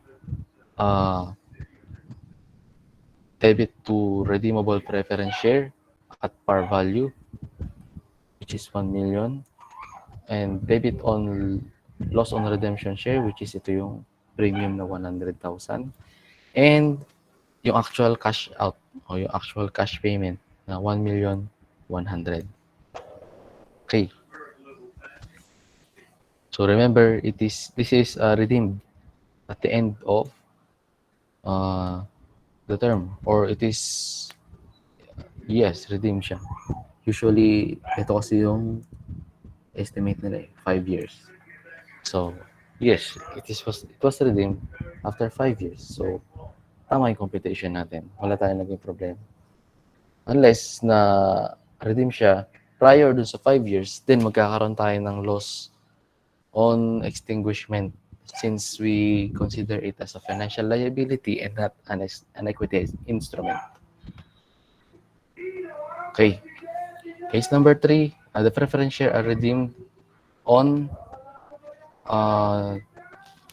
at a premium of 100,000 on December. Ito na nga yan.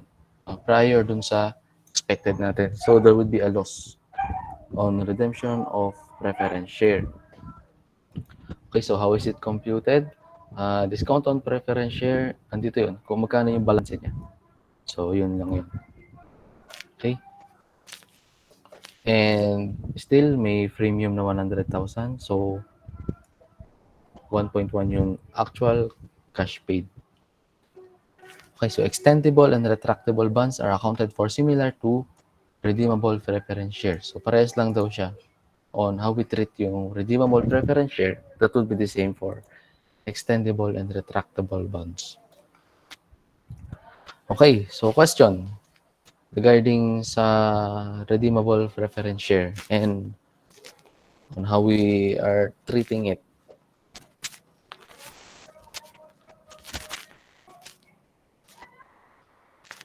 Okay. Walang tanong.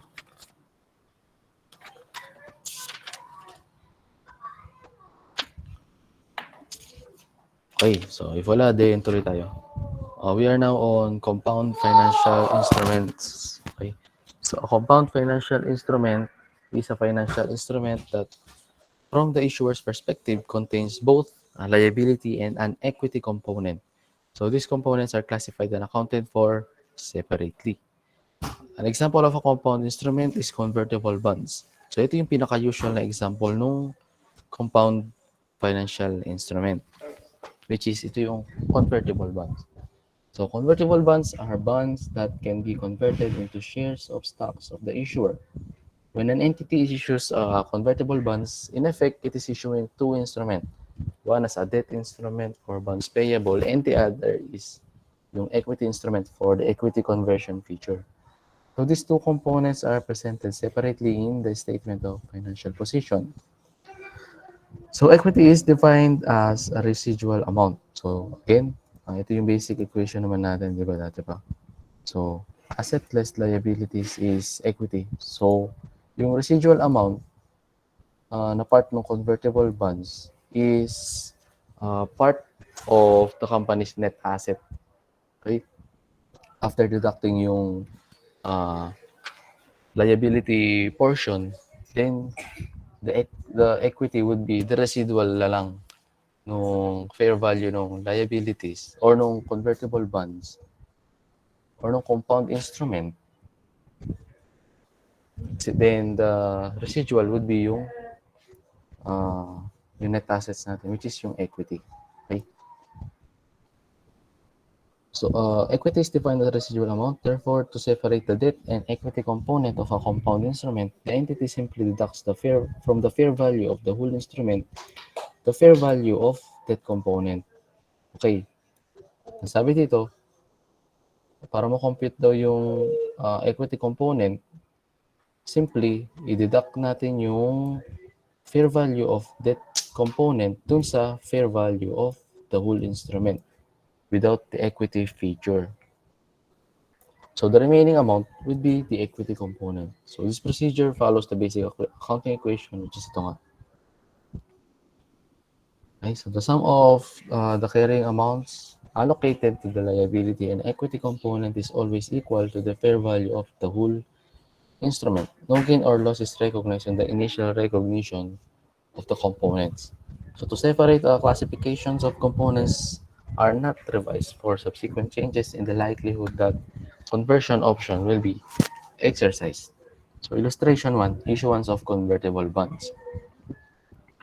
Okay, so on January 1, 2021, ABC Company issued a 10% 3-year 1 million convertible bonds at face amount. So meaning no discount or no premium whatsoever. Each 1,000 bond is convertible into 8 shares with par value of 100 per share. So lugi, di ba? 1,000 yung bond mo. Pero mako-convert mo lang siya ng 8 shares with 100 peso par value. So lugi. Okay, so on issuance date, the bond were selling at 98 without the conversion option. ABC incurred 50,000 transaction cost on the issuance. So initial measurement, the issue price is allocated to the liability and equity component as follows. So ang issue price is, again, at face amount. So that is 1 million. Fair value of that instrument without the equity feature is 98. So meaning 98% of the fair value is for liability. So that the remaining would be for the equity component. Again, the transaction costs are also allocated to the liability and equity components in proportion to the allocated issue price. So in this case, yung allocated amounts from issue price is for the debt component is 980K and for equity component it is 20K. So we will just create a fraction for that and then i-allocate yung transaction cost. Ganun siya. So itong 1,000 na to would be part of share premium kasi nai-allocate natin siya dun sa equity component niya. Okay?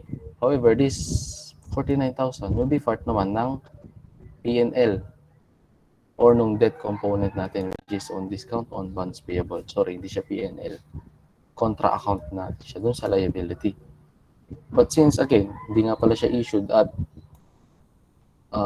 discount at face amount siya, so magiging part na talaga siya ng P&L. Okay? But if it is issued at discount or premium, then it should be part of premium or discount on bonds payable. Okay. So, the entries. Okay. Oo nga pala. So, since bumaba siya dun sa 1 million natin na at face amount, which is na na-receive na lang natin is 980K. Tama. So, it should be discount on bonds payable. Asa na ba yun?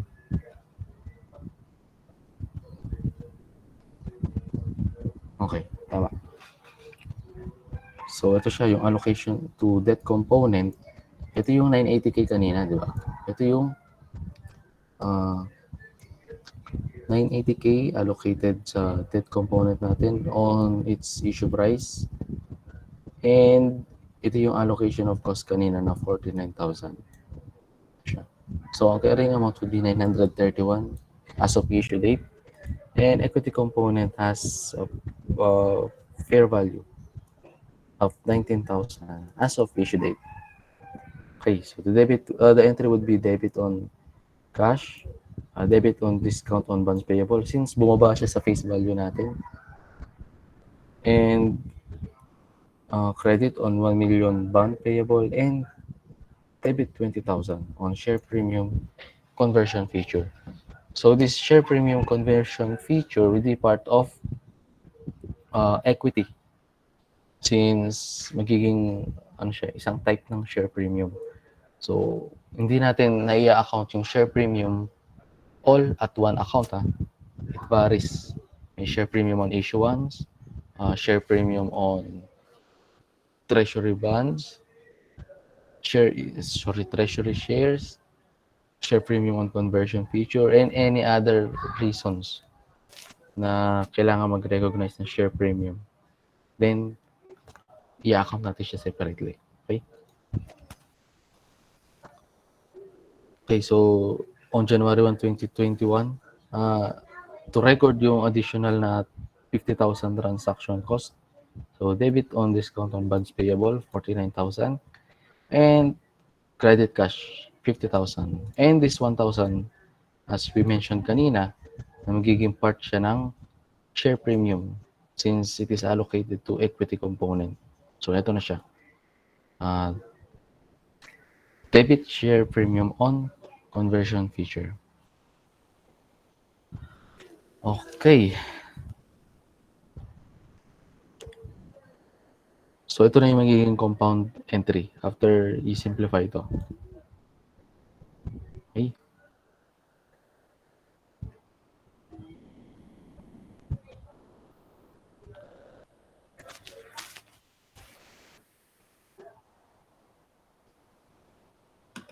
Okay, so illustration number 2. Conversion of bonds payable. So, ito, initial recognition pa lang natin to. Okay. So, nandito na ngayon tayo sa conversion of convertible bonds.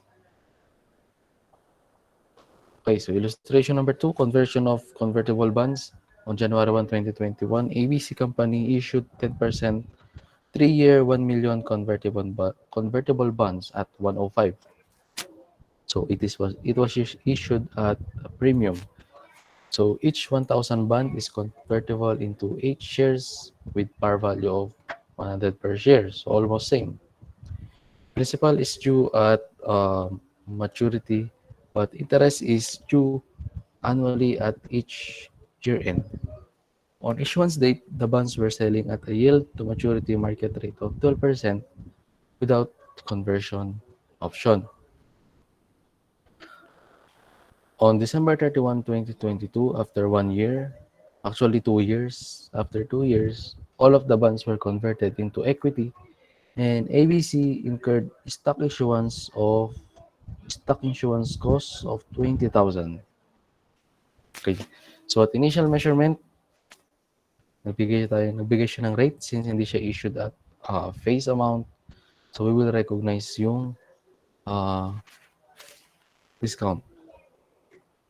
So i-compute natin yung principal, present value of 1 at 12% at 3 periods. So ito yung factor, then ito yung magiging present value. So same computation lang.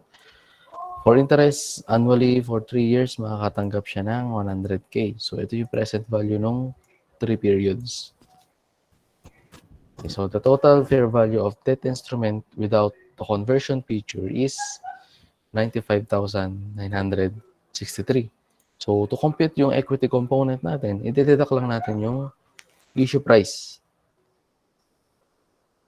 So 1,050,000 issue price less fair value ng debt instrument without the equity feature. So that is 98,037. Ito yung equity component. But yung discount natin will only be 48,000. Kasi ang fair value lang nung or yung face value lang nung liability is 1 million. Nung convertible bonds, 1 million lang yung face value niya. And the fair value nung debt instrument without the equity feature is ito. Okay? So, cash, ito yung actual cash out or cash paid. This discount on bonds payable, the difference between the face amount and its fair value, which is the present value as well at issuance date.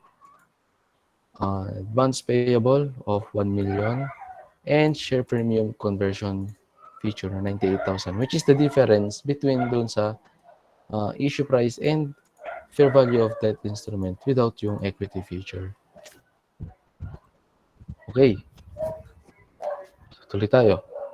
Subsequent measurement, amortization table. So, ito yung present value natin, which is, ito rin yung fair value of that instrument at issuance date. So, lagi nyo tatandaan na at issuance of financial liabilities and financial asset, its fair value is always equal sa present value. Lagi nyo tatandaan yon. Which is, ito yung present value ng financial liability and ito naman yung fair value of the debt instrument, which is financial asset sa part naman ni holder. Ito sa point of view ni issuer, ito naman sa point of view ni holder. Okay? So on December 31, 2021, interest payment is 100,000 based on 10% nominal rate, and interest expense is 114 based on 12% na effective interest rate. Okay, so same entries, interest expense, discount on bonds payable for 2 years. Kasi 2022, ito, di kita. Pero i-exercise na yung right niya na i-convert yung convertible bonds at 2022. Okay? So, upon conversion, these are the entries. So, first is debit on bonds payable na 1 million. This is the face amount. And credit discount on bonds payable. So, saan natin nakuha yan? Ito siya. Ito yung natitirang unamortized amount. So, kung maaalala nyo, nag-amortize na tayo until 2022, which is ito yung entry natin. di ba? So, ito na lang yung remaining unamortized amount. So, kasama natin yan sa i-recognize upon conversion.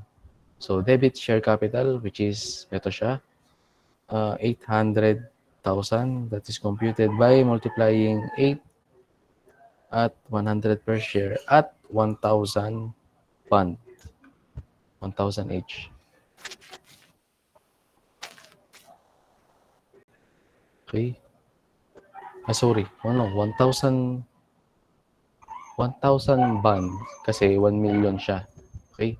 So, 1 million divided by 1,000 par is also 1,000 bonds multiplied by 8 shares. So, that would be 8,000 times 100 per share. So, that is 800,000. So, ito yun. Okay? And share premium, which is squeezed. So, that is balancing figure. Pero again, may computation yan kung paano tayo magka-arrive dyan. So, that is by comparing ito, yung carrying amount niya na 1 million less 17,857, which is ito, 982,143, ilaless natin sa 800,000 na share capital. So, that is the share premium on conversion. Okay? So, on December 31, 2022, nag-incur siya ng 20,000 na conversion cost. So, we will charge it against the share premium na na-incur natin dito. Okay? And on December 31, 2022, i-reclassify na natin yung share premium conversion feature from the recognition of convertible bonds, which is ito yung equity component niya, as we have recorded it to share premium conversion feature upon initial recognition. So since it is already converted na, so there's no sense na i-maintain pa siya kay conversion feature. That's why i-reclassify na natin siya kay general share premium account. Okay? So question.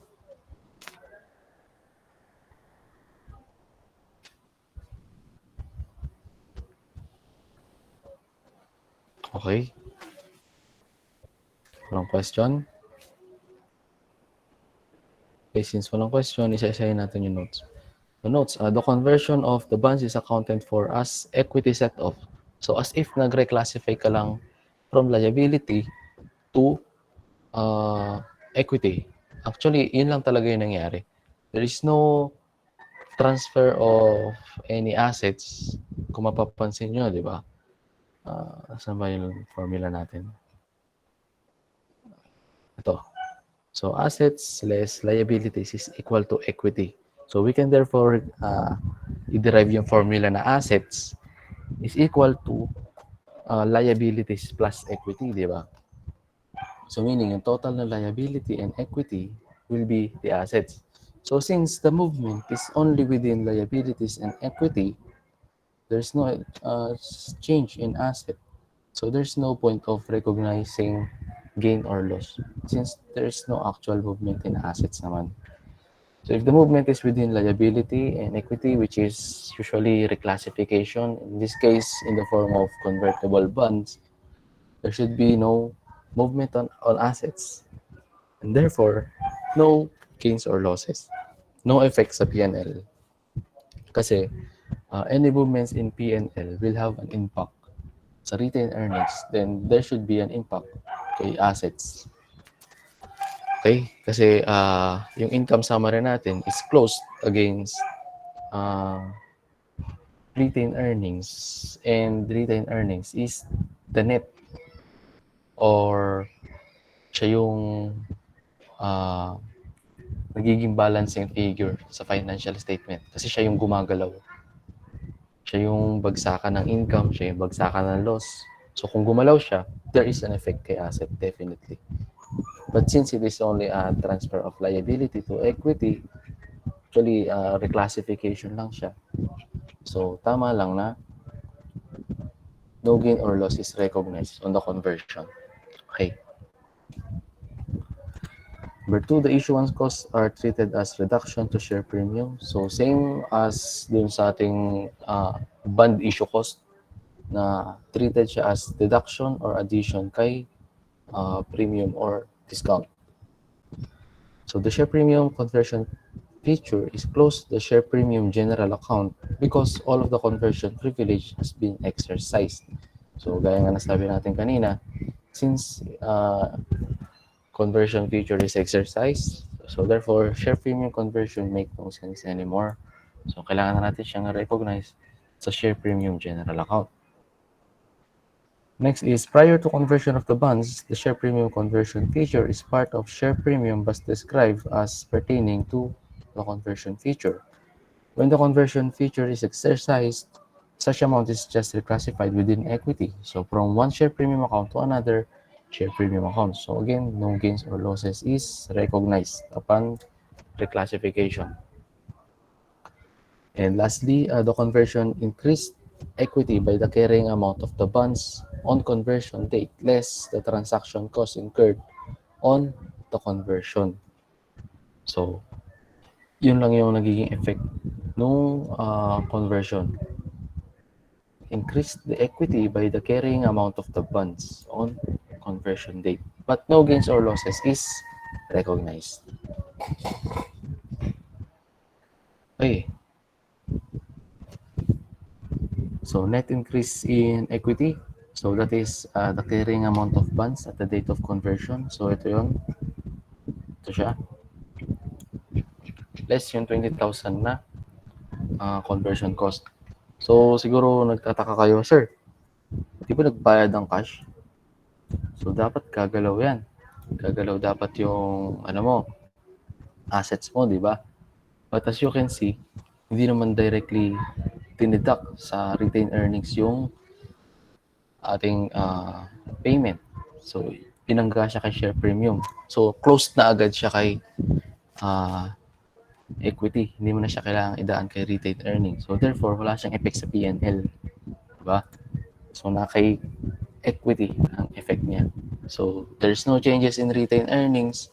So, no changes in retained earnings, but there is a corresponding change of asset against its equity. And so, therefore, yung reclassification from liabilities to equity should be also the same. Dapat wala kang i-recognize na gains or loss since yung change in asset is corresponded by change in equity instead of recognizing it in retained earnings. Okay? So may hierarchy naman yan. If na-exhaust mo na yung share premium, then kay retained earnings ka na magde-deduct. In that case, kakaroon na ng effect yun kay gain and loss, kay asset. Okay? Kasi magre-reflect siya as debit to retained earnings. And we all know that debit on retained earnings means loss kapag ka nagbangga ka na or nag-close ka na ng closing trial balance mo kay mismong trial balance. Diba? So that's how it works. Again, increase in share capital. That is 800,000. Ito yung par value, share capital. So, hindi siya kay share premium, kay share capital mismo siya. And net increase in share premium, so 280 minus 20,000, that is 260,000. So, saan natin nakuha yung 280 na to? So, 280, dito natin siya nakuha. Ito, plus ito. So, pag in-add nyo yan, 280,000 something siya. 280,200, 180.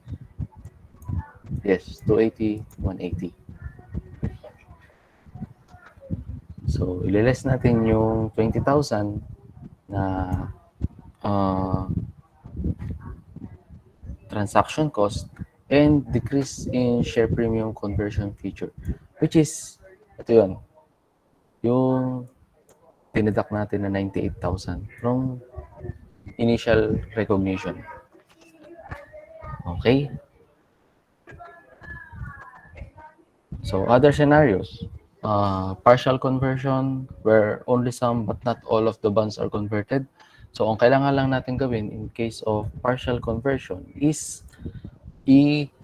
uh, ano siya, i-amortize siya at the time na i-exercise yung conversion and i-prorata natin yung saan ba yun?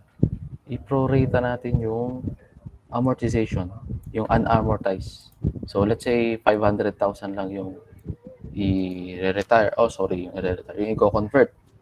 So 50% of 17,857 times 50%.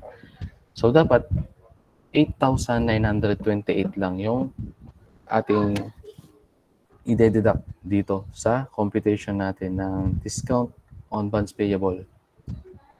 So this would be 8,000 something and this would be 500,000. And gagalaw din to. So it would only be 400,000 and share premium would be the difference between yung carrying amount niya and yung share capital being recognized. So ganun lang siya. Ipoprorata mo lang yung unamortized na amortization based dun sa kung ano yung ratio nung i-convert. Like, on our example kanina, 500,000. So, 50% lang. If 600,000 yung i-convert, then 60% yung kailangan mong i-deduct dun sa unamortized balance. Okay? Conversion between interest payment dates. So again, gaya ng mga nakalipas nating examples, kailangan mo lang mag-accrue ng interest. And kailangan mo lang alamin if yung price or yung conversion amount is including or excluding ba ng interest payments. And if na-identify mo na yun, same process lang yung gagawin mo. Okay. So illustration number 3, retirement of convertible bonds. So instead of being exercised, there is an option na i-retire naman siya. Okay, so on January 1, 2021, ABC company issued 3-year 10% 1 million convertible bonds for 1.1 million. So meaning, issued siya at premium. Principal is due at maturity, but interest is payable every year end. The bonds are convertible into 6,000 ordinary shares with par value of 100 pesos. Okay, bonds are convertible into 6,000 shares with par value of 100 pesos. So, lugi ulit. 600,000 lang. So, magkakaroon na naman siya ng malaking premium. Diba? At issuance date, the prevailing market rate of interest for similar debt without conversion feature is 12%. On December 31, 2022, all of the convertible bonds were retired for 1 million. So, ito yung settlement price. Ito yung retirement price. The prevailing interest rate for a similar debt instrument without conversion feature as of December 31, 2022 is 11%. So, after 2 years, na-retire yung mga convertible bonds. Okay. So, first, kailangan natin gawin is to initially measure yung issuance of convertible bonds. So again, we'll compute the present value of principal and the present value of ordinary annuity of future interest payments, which is ito siya, 951,963. So very familiar na tayo sa amount na to. Kanina pa natin to nakikita sa example.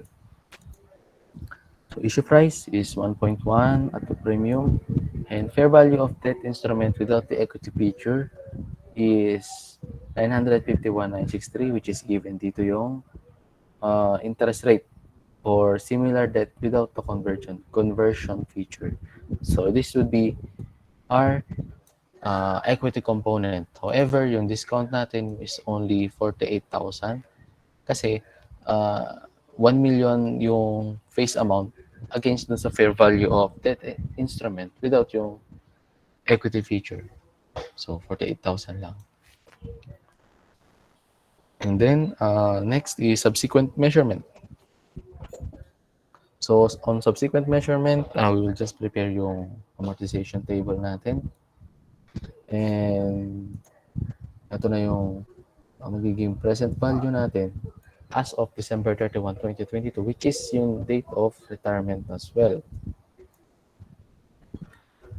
Okay?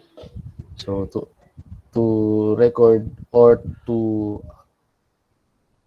wait, on retirement date, the retirement price is allocated to the liability and equity component for purposes of determining the gain or loss on extinguishment of debt.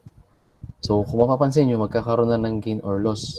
Kasi instead of converting a liability to equity, we are now distinguishing it. Tatanggalin na natin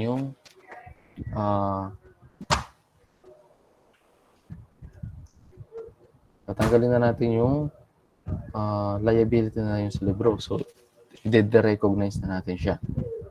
So, therefore, we can recognize gain or loss for any differences. Okay? For a while.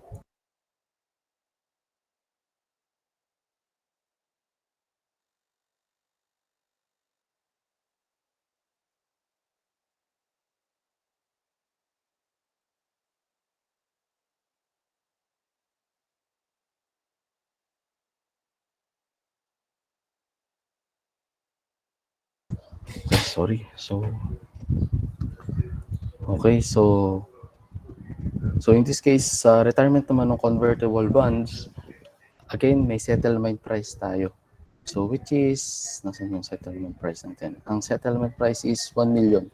So we will pay cash. So there definitely may movement sa asset. So if there is a movement in asset without corresponding or hindi the same yung magiging movement niya sa equity and liability, so therefore, magkakaroon tayo ng gain or loss. Okay? So in this case, ang total retirement price is 1 million.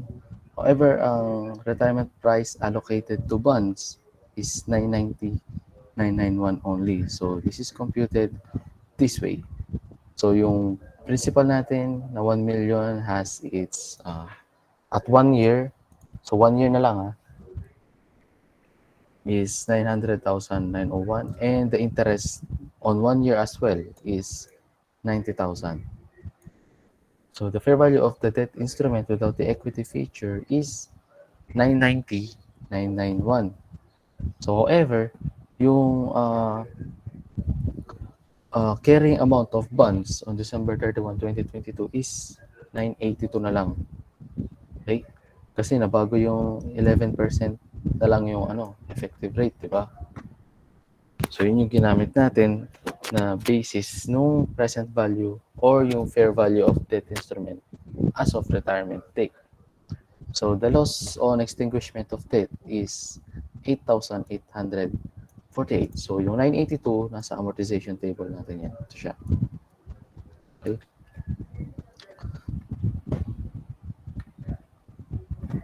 Okay, so ito naman yung fair value of debt instrument without the equity feature given dun sa 11%. Ito. The prevailing interest rate for similar debt instrument without conversion feature on 2022 is 11% na lang. So ito yung magiging fair value niya at retirement price. Pero kung hindi given tong 11% na to, we will use yung 982. Okay? Ito sana yung gagamitin natin. Kaso given kasi siya. So that is the most recent data. That is the most accurate. So yun yung gagamitin natin. So this would be the loss on extinguishment of bonds. However, ito yung retirement price allocated sa equity component if magbe-base tayo dun sa 11%. Okay? So kung ito yung fair value ng asset natin using the revised 11% prevailing market rate compared dun sa pre-computed natin na 982 based on 12% in effective interest method. So, ito yung magiging loss on extinguishment of bonds natin. Okay. So, simple entries, i-debit lang natin yung 1 million na extinguished liability in discount para ma-account natin yung kanilang present value. Which is ito yung loss as computed dito and yung cash na babayaran mo in conversion. Okay? So, that is why kailangan natin i-break down into retirement price allocated to bonds and retirement price allocated to the equity component. And at the same time, since the corresponding bond of that, the corresponding liability of the equity portion no ating liability na previously na i-record natin at initial measurement, which is ito yung i-record natin na equity component at initial recognition is already extinguished o wala na siya, already retired na siya. So ito, kailangan na natin siyang i-pay in cash. Amount allocated to equity. So kailangan mo na siyang i-pay in cash. Bakit hindi natin siya isinama dito? Kasi ang binabayaran natin sa entry na to is yung liability component niya, which is separate computation siya for the loss and extinguishment of debt. Unlike this one, na kailangan mo siyang bayaran straightforward, which is after lang natin ma-compute yung 11% na bago niyang present value or fair value. Okay? So, kapag tinotal natin to, yung cash payment na 9,009 for equity component and 990,991 for equity feature, magtatali yan ng 1 million, which is, yun naman yung ating total retirement price. Okay? And on December 31, 2022, also at retirement date, yung 139,000 is i-recognize na natin siya at share premium general account. Net nung 9,000 na dineduct natin from share premium conversion. Okay, as you have, if you can remember, ang original amount is 148 from share premium conversion feature, which is now 139 na lang. Kasi, na-recognize na natin yung 9,009, which is the fair value of equity component as of 2022. Okay? So, question. So, ito yung compound entry niya. Okay? So, question regarding the extinguishment of bonds. Gain or loss on extinguishment of bonds.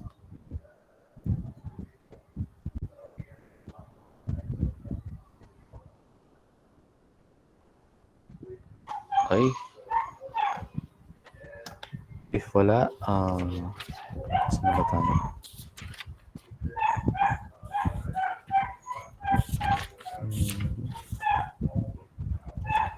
Okay, so next will be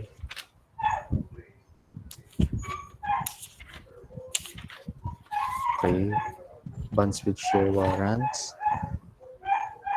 asset swap, Tasyon and Pago, and okay.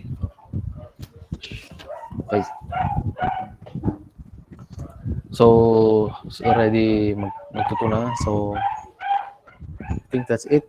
Yung remaining topics sa chapter na to is bonds with share warrants.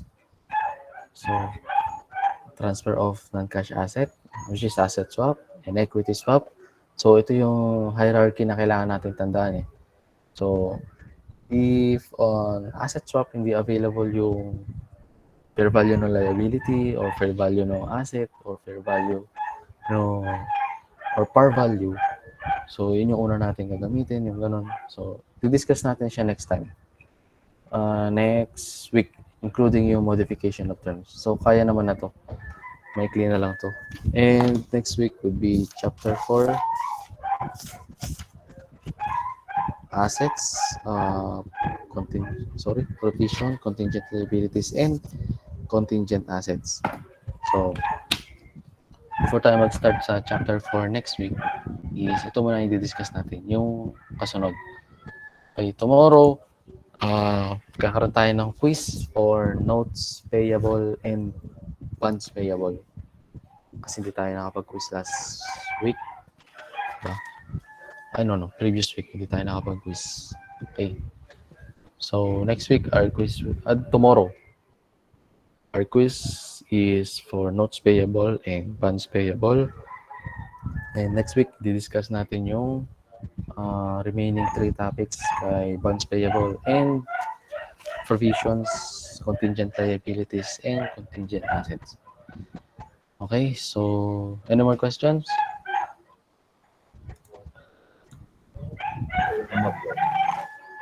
Okay, so if wala, I think that's all. Thank you everyone for attending our class. Sir,